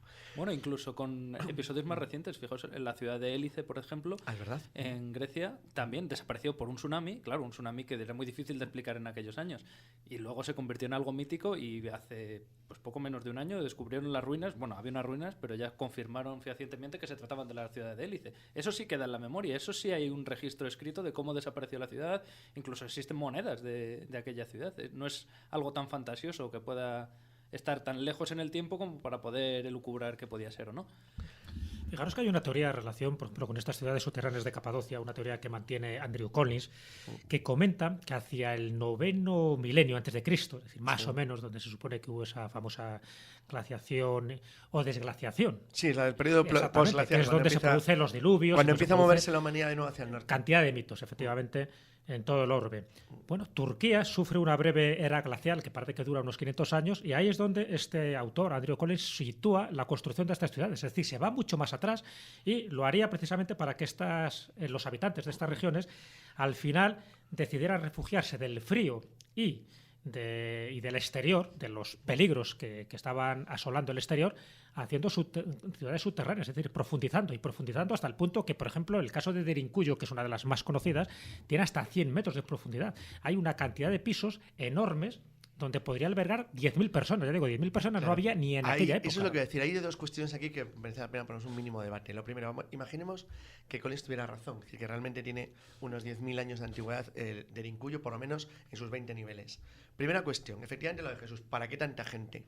Cuando realmente después de la última glaciación, la glaciación ha supuesto para la humanidad algo realmente interesante, y es que las glaciaciones son aceleradores biológicos, o sea, es decir, mejoran a la población humana muchísimo, porque la isla, la selección la permite, esto es brutal, la eliminación de los elementos peores, es decir, es un sistema de supervivencia magnífico, es decir, por eso permitió la creación, la constitución de una humanidad, voy a decir ahora, desde el punto de vista físico, casi perfecta. O sea, somos una panda de blanduchos, todos actualmente al lado de un tío del Neolítico. Pero, sin embargo, es verdad que la población era muy, muy pequeña, porque eran grupos nómadas muy chiquititos que habían sobrevivido en zonas aisladas que quedaron durante milenios, no 10 años o 20, separadas por el hielo, por barreras de hielo de sus congéneres. ¿Sabéis? Y esto no tiene nada que ver, pero en la zona de Alaska, ahora sabe perfectamente que los grupos humanos estuvieron detenidos por una barrera de hielo 20.000 años. 20.000 años parados ante una zona por la que no se podía pasar. Y cuando se abrió un pequeño pasillo de hielo a lo largo de Alaska, por ahí penetraron para llegar a las grandes praderas del norte de Canadá. Hace ya solamente unos 11.000 años. Bueno, pues en este caso se plantearía ese problema. Es decir, ningún ser humano, los seres humanos son utilitarios de toda la vida, son prácticos, o sea, la gente hace lo que necesita. Entonces yo puedo entender, por la razón que sea, que alguien necesitara meterse bajo tierra. Pero ¿quién necesita meter bajo tierra a 10.000 personas cuando a lo mejor la comunidad eran 400? Es decir, ¿qué trabajo tan absurdo supone el hacer un trabajo tan gigantesco para futuro cuando está bastante claro que la población, y eso sí que hay pruebas de todo tipo, era muy pequeña? Es decir, ¿por qué esa idea masiva de ocultar a miles de personas debajo del suelo? Bueno, fíjate, ahora está pasando en China. Hay ciertas zonas que se están construyendo megalópolis gigantescas de cientos y cientos de pisos. Fantasmas. Exacto, Fantasmas. ¿por qué? O sea, no hay población. Dicen que si es de una burbuja inmobiliaria. No hablamos exagerada. de esa seña, ¿eh? No, estamos hablando del pocero. Estamos hablando del pocero chino, que se apellidará Li seguro, que ha creado esto. Claro, esa es la versión oficial. ¿Cómo se puede crear tanta ciudad con tantos miles, incluso millones de habitantes potenciales para ocuparlas y que estén vacías? Y además son ciudades, según lo mostraban, a imagen y semejanza como copias de ciudades norteamericanas. Sí. Y de otros lugares del mundo, sí, son copias, Sí. son copias. Pero, ¿para qué esa inversión, ese esfuerzo? Para nada. O sea, yo no me creo lo de la burbuja inmobiliaria, entonces siempre, ya sabes, la teoría conspiranoica. ¿Qué estarán esperando?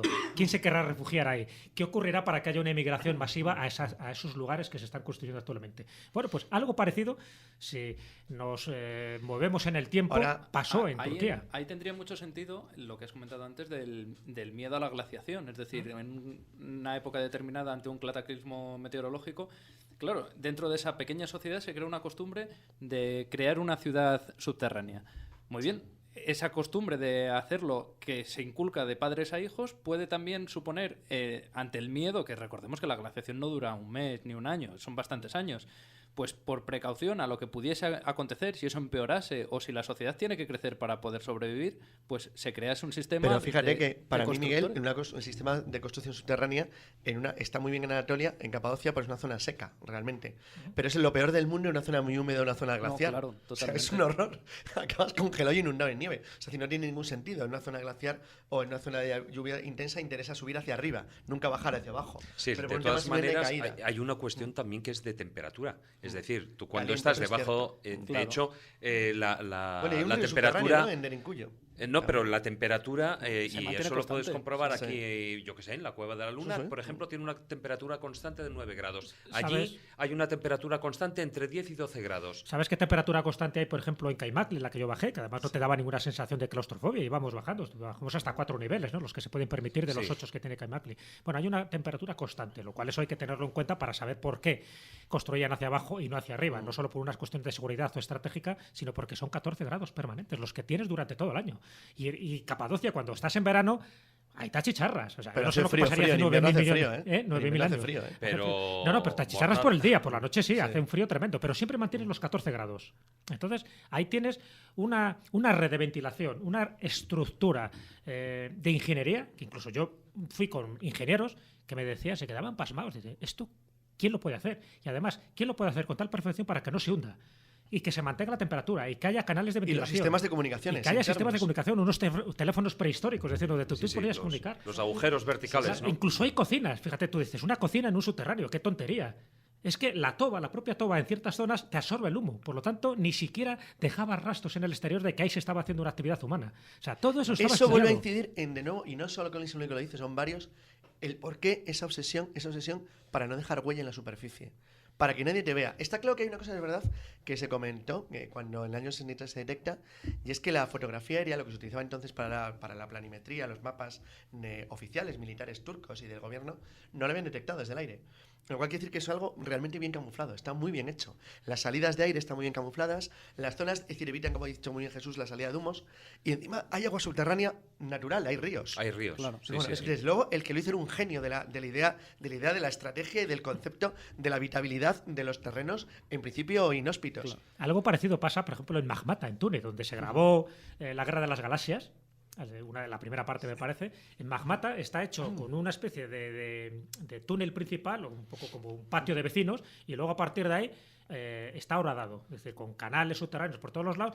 Desde arriba prácticamente no ves nada, es decir, ves como pequeños huecos, pero tú no sabes que haya actividad humana. Pero luego toda la vida, todo el desarrollo cultural se hace bajo tierra. Y claro, y en Magmata y en Túnez, ahí también hace un calor tremendo, también se mantiene la misma temperatura. Incluso en Australia, en zonas desérticas, también se está utilizando este sistema, que es alucinante porque tienen hasta sus propios centros comerciales, librerías y No, demás. en Japón. Pero claro, es fundamental lo que antes ha comentado Juan Ignacio de la toba, del material con el que se puede construir esto. ¿Sabéis otro lugar que coincide también con este mismo material?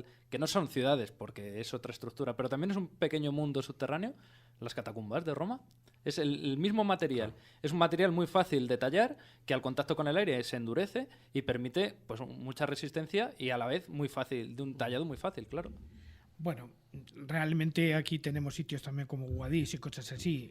Es una cosa evidente, hay un tipo de roca que es fácilmente trabajable, que se corta con mucha...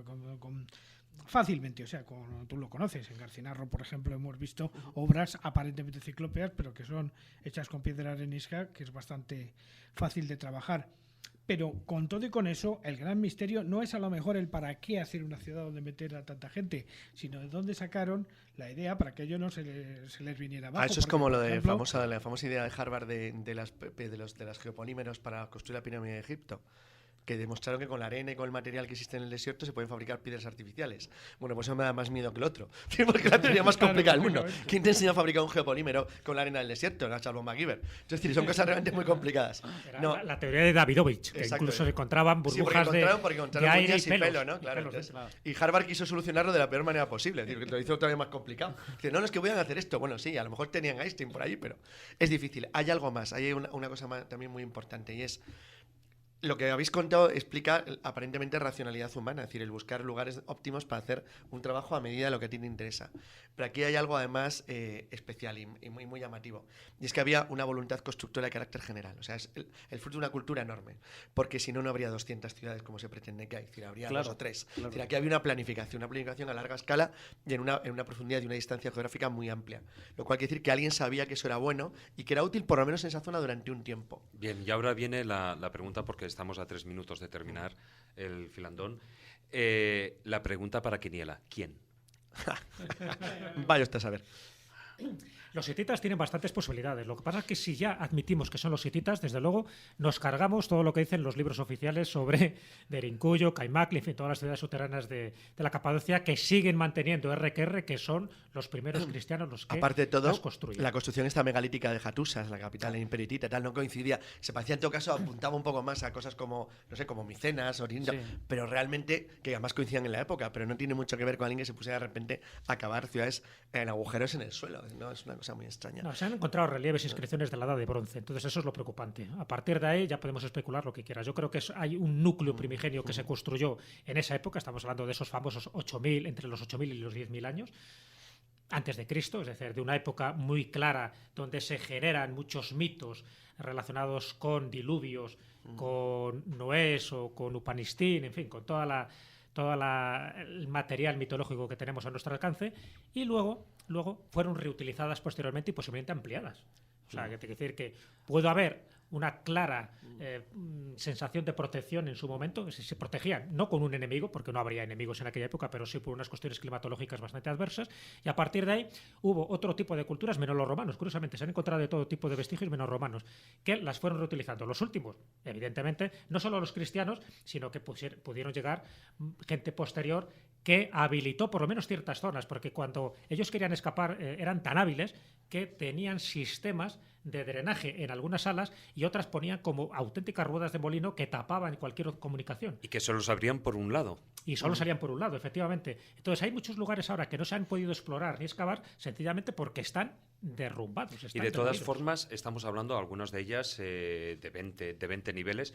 Tú, por ejemplo, donde estuviste, hay 8 niveles. Solo se puede ir a los 4 primeros, sobre todo también porque el resto dicen que está para, digamos, para la parte de investigación arqueológica.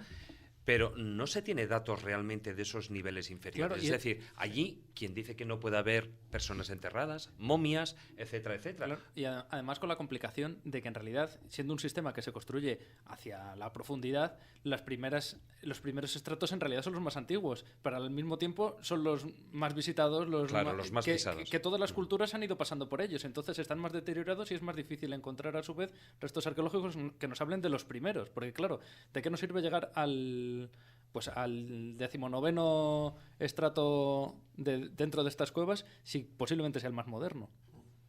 Esa es la complicación. Pero también el que guardara igual más secretos. Ojo, y todas esas, pues las 170 aproximadamente, los 170 yacimientos que aún están por descubrir, que eso yo creo que sería una pista capital para encontrar los demás. Juan Ignacio. Bueno, dejadme que os dé un último dato que no tiene que ver con Capadocia, pero sí tiene que ver. Si alguien quiere ver algo parecido a Capadocia sin ciudades subterráneas, con que vaya cerca de Torrelaguna, cerca del Pontón de la Oliva, en Patones, hay unas cárcavas que le llaman la Capadocia madrileña, que son muy, muy parecidas, solo que sin ciudades subterráneas.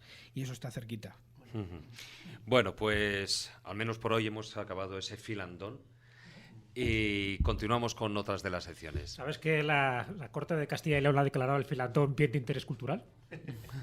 Bien de interés cultural. Anda, para que veas. Hombre, pues fíjate aquí que cada uno somos de un lugar geográfico diferente de esta piel de toro, como a algunos les gusta llamar, pues será cuestión de buscar alguna otra fiesta. Básicamente una subvención, que es lo que Continuamos con el programa.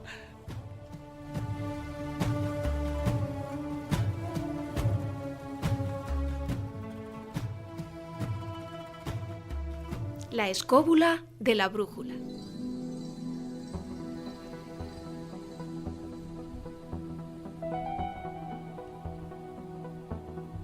La dimensión perdida.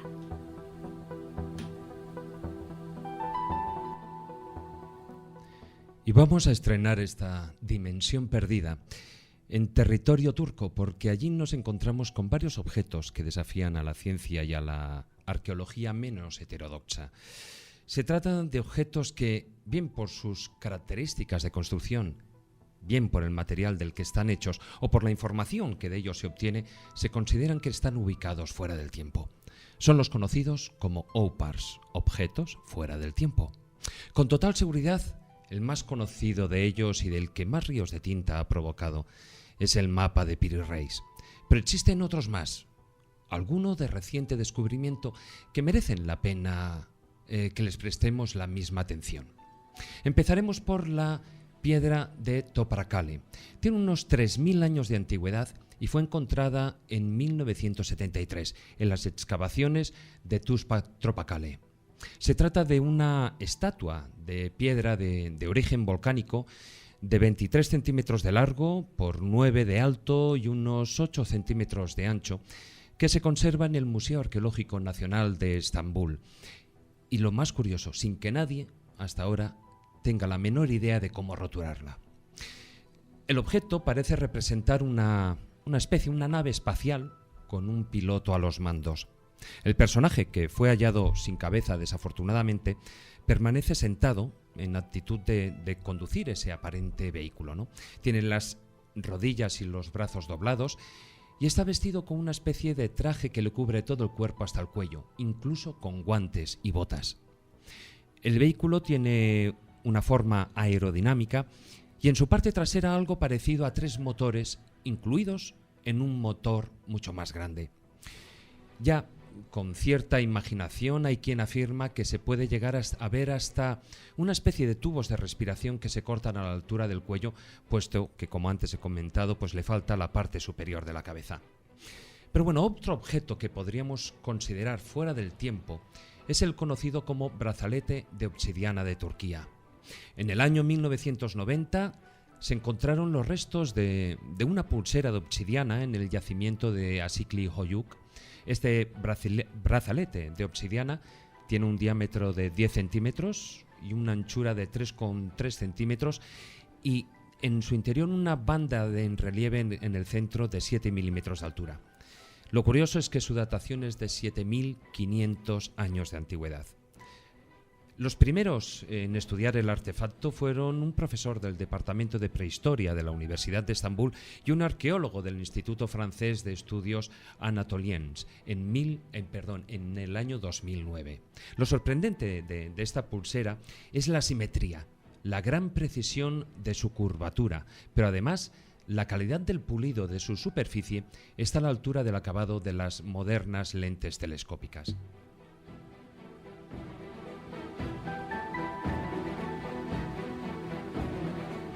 Y ahora vamos con el hallazgo más reciente.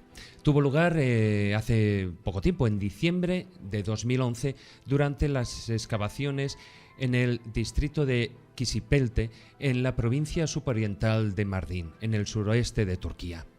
El objeto, datado con 7.000 años de antigüedad, también es ni más ni menos que un juguete de piedra similar a un coche o incluso pues tal vez a un tractor.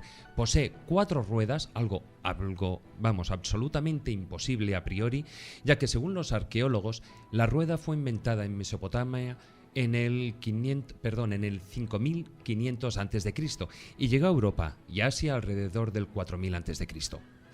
Ahora bien, un juguete intenta plasmar la realidad tecnológica del momento en el que se creó, pero podemos ver en las fotografías que no tienen nada que ver con lo que creemos que debería ser un carro del Neolítico, sino que se asemeja a su función lo que podía ser un coche o un tractor actual.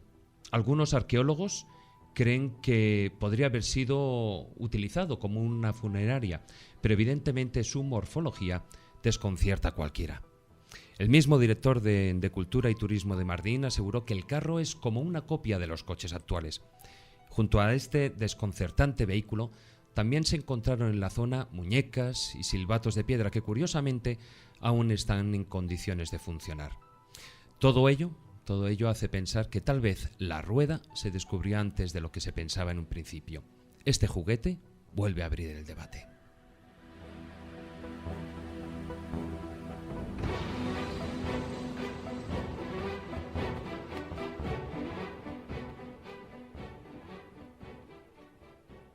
Estás escuchando La Escóbula de la Brújula.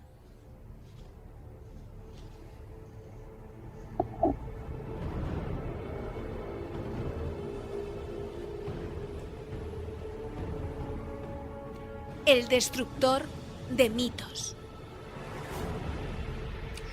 El destructor de mitos que, como no podría ser de otra manera, es Carlos Canales. Carlos, malas lenguas me han dicho que vienes, pero vamos, aceleradísimo con esta sección.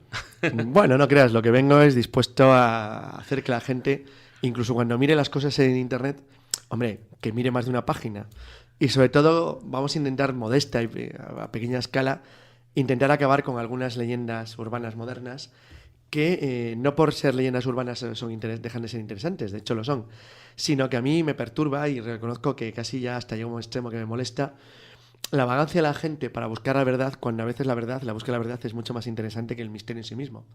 Porque, y tú te has dedicado igual que yo a ello durante años, lo interesante del mundo del misterio, de la investigación de las cosas anómalas, ocultas o extrañas, no es el hecho en sí mismo, sino lo que ocultan detrás. Y a veces el destapar un fraude es tan interesante como es tan interesante que sea falso como sea verdad, porque a veces las falsedades tienen unas historias muy bonitas. Ya, pero bueno, tú ya sabes que también hay periodistas que les gusta aquello de que una verdad no te estropee una buena historia. Eso es verdad, pues esta va a cargarse todas las historias buenas. Pues vamos a por ellos. Si no me equivoco, empezamos esta sección con los discos Vayan Caraula, o más sí, conocidos por Vox Populi, ¿no? Por los discos o Piedras Dropa. Efectivamente. Esta historia que se sigue todavía hoy por hoy, fíjate, estamos en la radio, pues estoy seguro que hace un mes alguien en alguna radio o emisora española ha vuelto a tocar este tema. No falle, vuelven a decir las mismas tonterías una y otra vez. Lo increíble además es que normalmente estas historias inventadas, aunque están muy bien elaboradas, suelen dejar unas pistas muy claras de que hay algo falso. Entonces, bueno, yo voy a contar, creo que es casi primero la historia tal y como nos la contaron, o como la hemos leído, pues no sé, en Mondani, con un montón de gente. La leyenda urbana. Eso es. Y luego vamos a analizarlo un poquitín y verás que es que no tiene ni medio minuto de investigación, o sea que tampoco es una cosa tan tremenda. Se supone que los Dropa, una etnia china que vive en alguna zona cercana del Tíbet, vivió hace 12.000 años, vivieron hace 12.000 años en el Tíbet, pero no eran de procedencia humana. Fíjate, cosa más divertida, ¿eh? Y no Empezamos bien.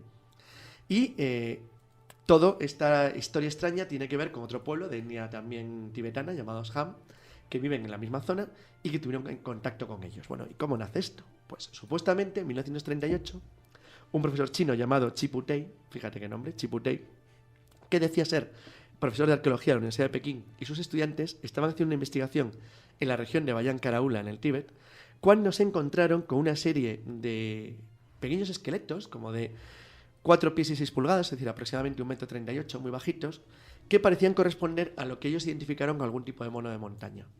Sin embargo, había algo anómalo en los monos, y es que había enterramientos. Como dijo muy bien, según cuenta la historia, Chiputei, los monos no entierran a sus congéneres, lo cual quiere decir que era otra cosa.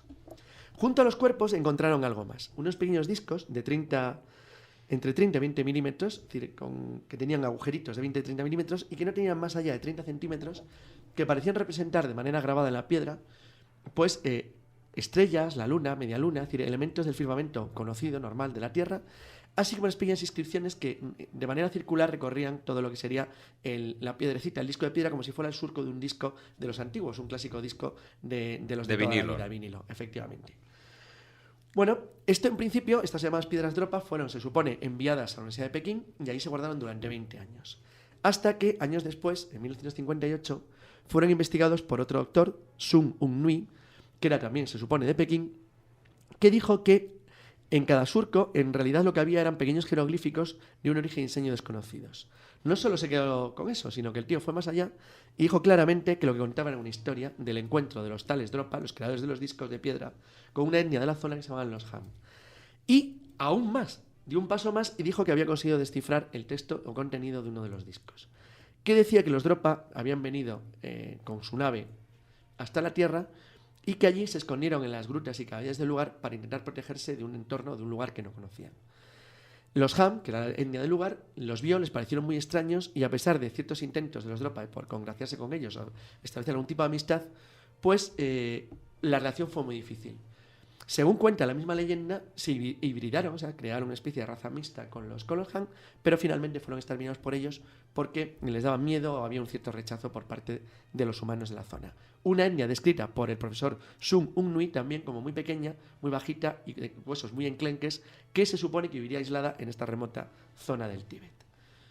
La cosa no queda ahí, porque como todas las leyendas tienen continuidad y cuando alguien busca una leyenda anterior, pues por alguna razón extraña, tiene la tendencia a adornarla hasta un extremo que la convierte en algo prácticamente inmortal. De hecho, se dice que en 2007 una descendiente del doctor Sun Un Nui reveló a la prensa que había muestras de uno de los esqueletos y que se había procedido a una investigación, un análisis ni más ni menos que del ADN por si hubiera quedado de alguna forma hibridación con los supuestos seres extraterrestres en esta zona del Tíbet. Todo esto acabó con que en 1965 se habían llevado adelante unas serias investigaciones por parte de otro profesor chino, Chiputei, y 4 colegas para revelar su teoría en una información donde se hablaba de los registros que se contenían en los 716 discos acanalados que supone que se conservaban. Bueno, ¿dónde está el problema? El problema es que, ¿qué pruebas tenemos de toda esta historia? Es decir, aparte de lo que acabo de contar, que está reflejado y recogido en un montón de libros y escritos. Bueno, pues lo primero, hay una serie de fotos que supone que muestran discos Dropa. Aparte de esas fotos, existen el supuesto esqueleto que supone que encontró una de las descendientes de Sun Un Nui y, al mismo tiempo, los supuestos documentos ocultos, tanto en China, en el conocido, según ellos, Instituto de Arqueología de Pekín, o en los que se llevaron a la Unión Soviética en los años 50, antes de la ruptura entre los gobiernos chino y soviético en los años 60. Por si fuera poco, las fotografías se basaban fundamentalmente en las investigaciones de un austríaco, un ingeniero llamado Ernst Wegener, que en 1974 fotografió 2 discos en un museo, el de Ban Po, en Xi'an, que al parecer le dijeron que tenían que ver, o él consideró que tenían que ver con los viejos discos Dropa, porque tenían inscripciones jeroglíficos a lo largo de, como pequeños surcos, a lo largo del entorno de la pequeña incisión central que le daba la sensación de un disco de vinilo. Wegener preguntó a los encargados del museo si podía dar más información o si podía obtener más información sobre las piezas y le dijeron que no se sabía nada de ellas, pero que se usaban para elementos ceremoniales desde tiempo muy desconocido.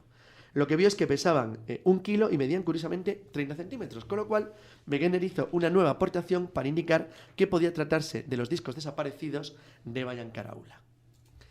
Toda esta es la historia tal y como nosotros la conocemos.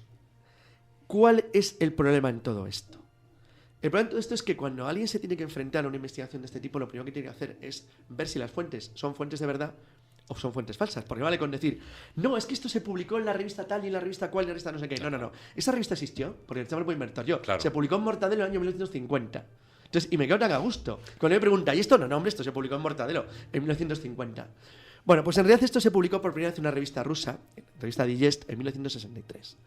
De ahí fue copiada por un libro muy conocido. Bueno, esto lo recogió Colosimo, lo recogió también Eric von Däniken, pero y también una novela de un francés llamado Daniel Piret, que se publicó en 1973. Pero realmente lo que le da la fama en el mundo es el libro Dioses del Sol en el exilio, del británico David Angamon, que se publicó en 1978, con supuestas informaciones de un tal Dr. Cyril Robin Evans, que se suponía que era un profesor de la Universidad de Oxford.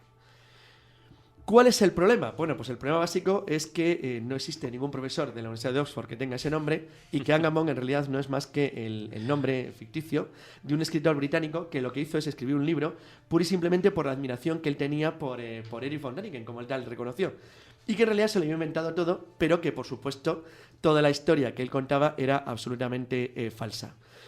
Hay algo más, y es que además de todo esto, Tu Sun Un Nui, el famoso investigador chino, no existe, no hay ninguna referencia sobre su existencia, jamás hay ninguna teoría sobre el encubrimiento de la revolución cultural de los discos, tampoco ha habido una academia de prehistoria de Pekín en el año 38, y en el año 38 no había ninguna expedición arqueológica china, pues estaban invadidos por los japoneses. Madre mía. Aparte de esos detalles, cuando le preguntaron a Däniken de dónde lo había sacado, dijo que se lo debía a informaciones del profesor Alexander Kazantsev, uno de los grandes investigadores del misterio de la Unión Soviética. El problema es que Kazantsev, cuando le consiguieron entrevistar, dijo que no sabía quién los Dropa y que no conocía ni idea de esta historia porque no le sonaba de nada. Por si fuera poco, no se ha conseguido traducir hasta ahora en la historia ningún lenguaje o idioma desconocido que haya dejado inscripciones, salvo la piedra roseta de Champollion, pero porque estaba escrita en otros idiomas. Si no, hubiera sido prácticamente imposible, por más que hubieran trabajado equipos de investigación. Los discos Dropa, todos los que se conservan, son revistas panorámicas. En realidad se trata de unos discos chinos antiguos que se llaman discos B, de los cuales hay montones de ellos, que se usaban para elementos ceremoniales, pero como tal no hay ninguno que tenga evidencia de una posible escritura alienígena. Finalmente, por supuesto, no hay ningún rastro de discos Dropa en China, tampoco en la Unión Soviética, y por si faltara algo, vamos a hacer una pequeña descripción de cómo son los Dropa y los Han, porque esos, curiosamente, sí existen. Los Dropa no eran seres extraterrestres que llegaron a la Tierra hace 12.000 años, son pastores de la zona noreste de Tíbet, y por cierto, no miden 1,38 ni son enclenques, son de la gente más cachas de Tíbet. De hecho, son tipos altos, fuertes y grandotes. Vamos, como exactamente, nosotros. más o menos. Exactamente igual que los Han, que ni viven solos, ni tienen bocio, ni están aislados, ni son maracocéfalos. Son, de hecho, la gente también más cacha del Tíbet, y de hecho era la guardia personal de Dalai Lama cuando se produce la invasión china en 1950. Resumiendo, una historia absolutamente delirante, inventada por un montón de gente que tenía cosas muy entretenidas que hacer y que supongo que todavía estarán riendo, si es que queda alguno vivo, al ver el éxito que ha podido tener su leyenda y cómo ha ido engrandeciéndose con el tiempo por el interés de gente que la veía muy atractiva y que lo que hacían era adornarla ligeramente, que es la forma básica en la que crecen y se sostienen las leyendas. Claro.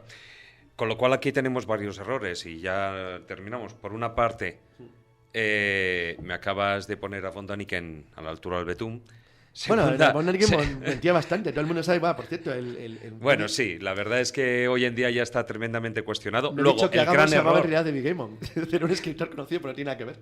luego, el gran error de no ir a las fuentes originales cuando alguien se pone a investigar un tema. Y luego, pues el no creerse cualquier cosa, porque lo de los discos Dropa pues viene a ser como la periódica momia extraterrestre que cada cierto tiempo aparece de nuevo en Bueno, ya lo Egipto. tocaremos, pero esto es como el Experimento de Filadelfia, cada 5 minutos alguien lo publica de nuevo, como si hubiera descubierto algo muy interesante. Fíjate, el Experimento de Filadelfia, pues esto es lo mismo. Es un cuento sin más, muy adornado, muy bien elaborado, que ha ido calando y que ahora mismo con la existencia de Internet y la difusión masiva, esta leyenda se ha convertido en indestructible hasta hoy. Bueno, pues esperemos. Pues de las leyendas, en este caso urbanas, nos vamos a otra sección, a los cuentos. Vale, muy bien.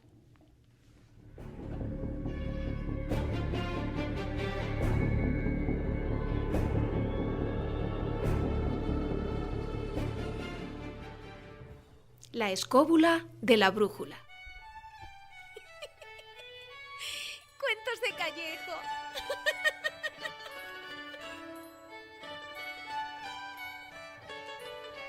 Y bueno, Jesús, pues vamos con la última sección del programa, que no por ello es la menos importante. Aquí ya sabemos que tanto monta tanto, Isabel como Fernando, ¿no? Y cuéntanos. Nunca mejor dicho, David. Esta sección de cuentos de Callejo. ¿De qué va? Pues hombre, yo creo que ya el apellido nos indica bastante, hace honor y es un recordatorio a aquellos famosos cuentos de Calleja, que por cierto era una editorial, Saturnino Calleja, que se encargó de reeditar todos los cuentos clásicos de hadas. Y claro, como la editorial era la editorial Calleja, pues por extensión siempre se hablaba de que eran los cuentos de Calleja. Sí, Entonces, sí. pues mi apellido ni perepintado para esta sección, los cuentos de Callejo. ¿Qué es lo que contaré en esta sección? Hombre, pues partiendo de la base de que a todo el mundo le gustan los mitos, las leyendas, los cuentos. Y son precisamente de cuentos de lo que vamos a hablar en esta sección.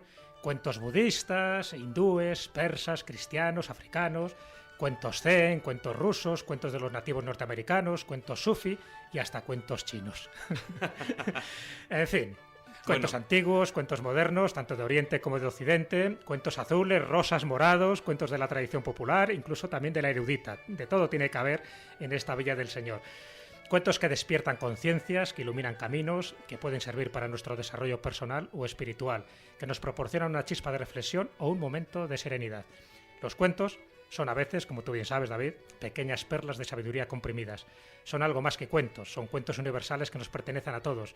Son mis cuentos favoritos, son los cuentos de Callejo. Y sobre todo, y lo más importante, es que independientemente de esa sabiduría popular plasmada en los cuentos, todos y cada uno de ellos tienen un trasfondo personal y peculiar.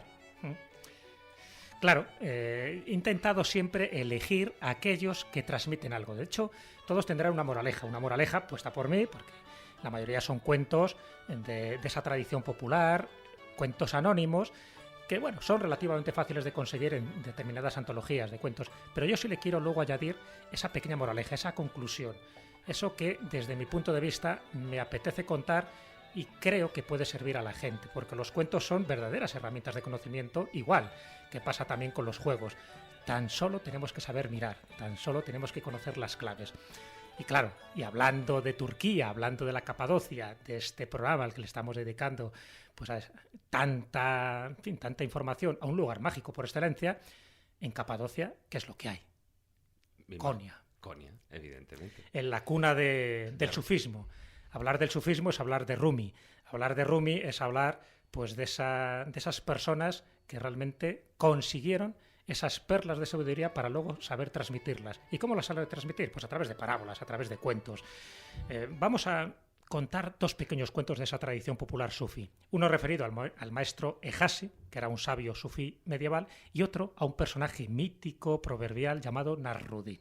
¿Cómo no? ¿Cómo no? El famoso aparece Nasruddin. en todos los cuentos, o en casi todos los cuentos. Sí, prácticamente aparecen todos. Luego contaremos un poco más quién era Nasruddin, pero sus historias siempre han servido para ilustrar las enseñanzas sufíes.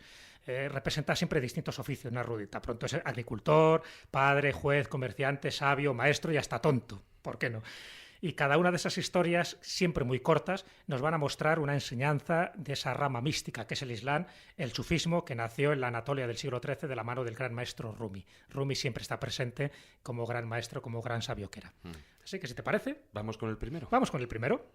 Por ejemplo, un discípulo le pregunta a Ejasi, a este maestro sufí: quiero saber qué es lo más divertido de los seres humanos.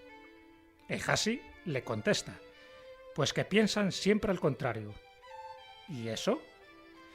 Verás, le dice Ejasi, tienen prisa por crecer y después suspiran por la infancia perdida. Pierden la salud para tener dinero y después pierden el dinero para tener salud. Piensan tanto en el futuro que descuidan el presente y así no viven ni el presente ni el futuro. Y para colmo, viven como si no fueran a morir nunca y mueren como si no hubieran vivido. ¿Entiendes ahora por qué siempre piensan el contrario?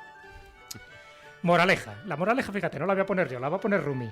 Hay un poema precioso que incluso se divulga por internet, pero la mayoría de la gente no sabe que es de Rumi.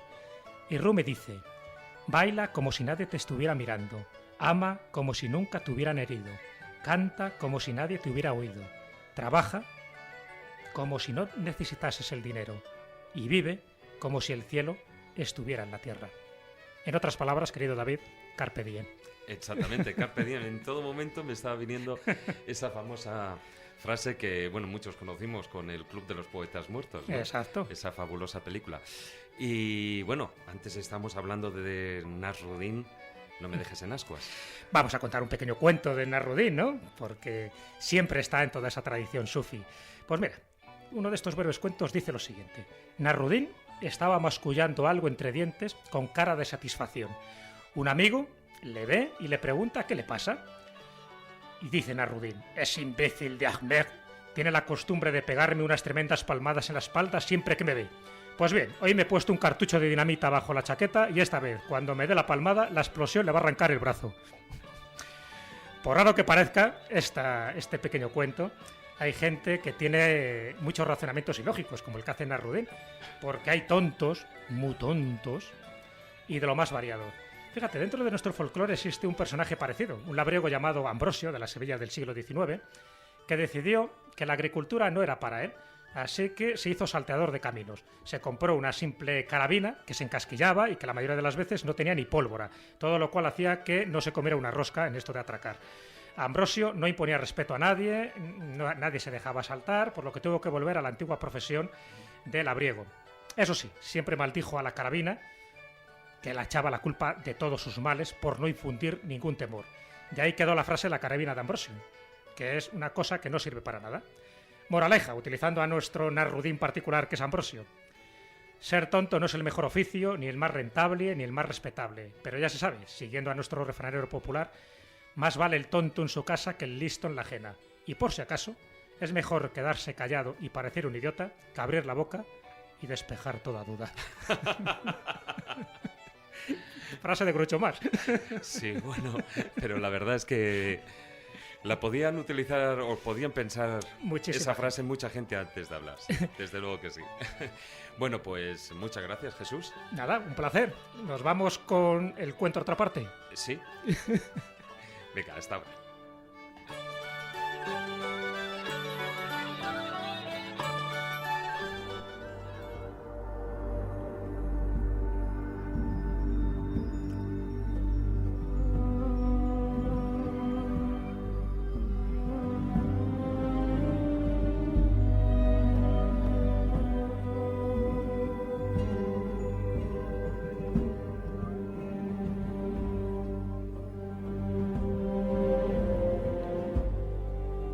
Después de estos relatos no nos queda más que despedirnos.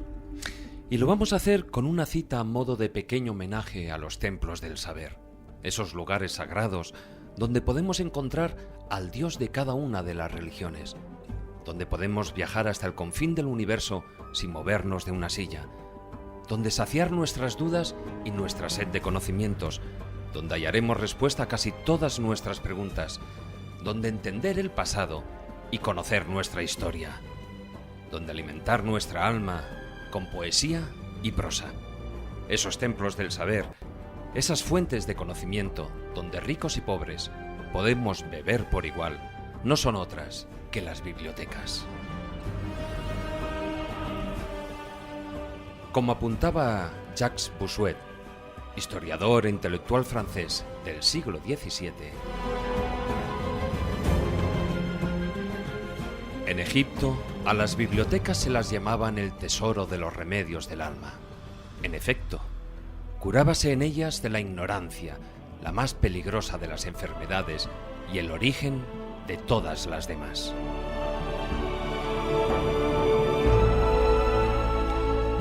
Cuánta razón tenían los egipcios, ¿no os parece? En fin, gracias por acompañarnos en el viaje de hoy. Y recordaros nuestra página web, www.laescobula.com, nuestro lugar de encuentro entre programa y programa. Amigos, tratar de ser felices e ilustraros. Hasta la próxima.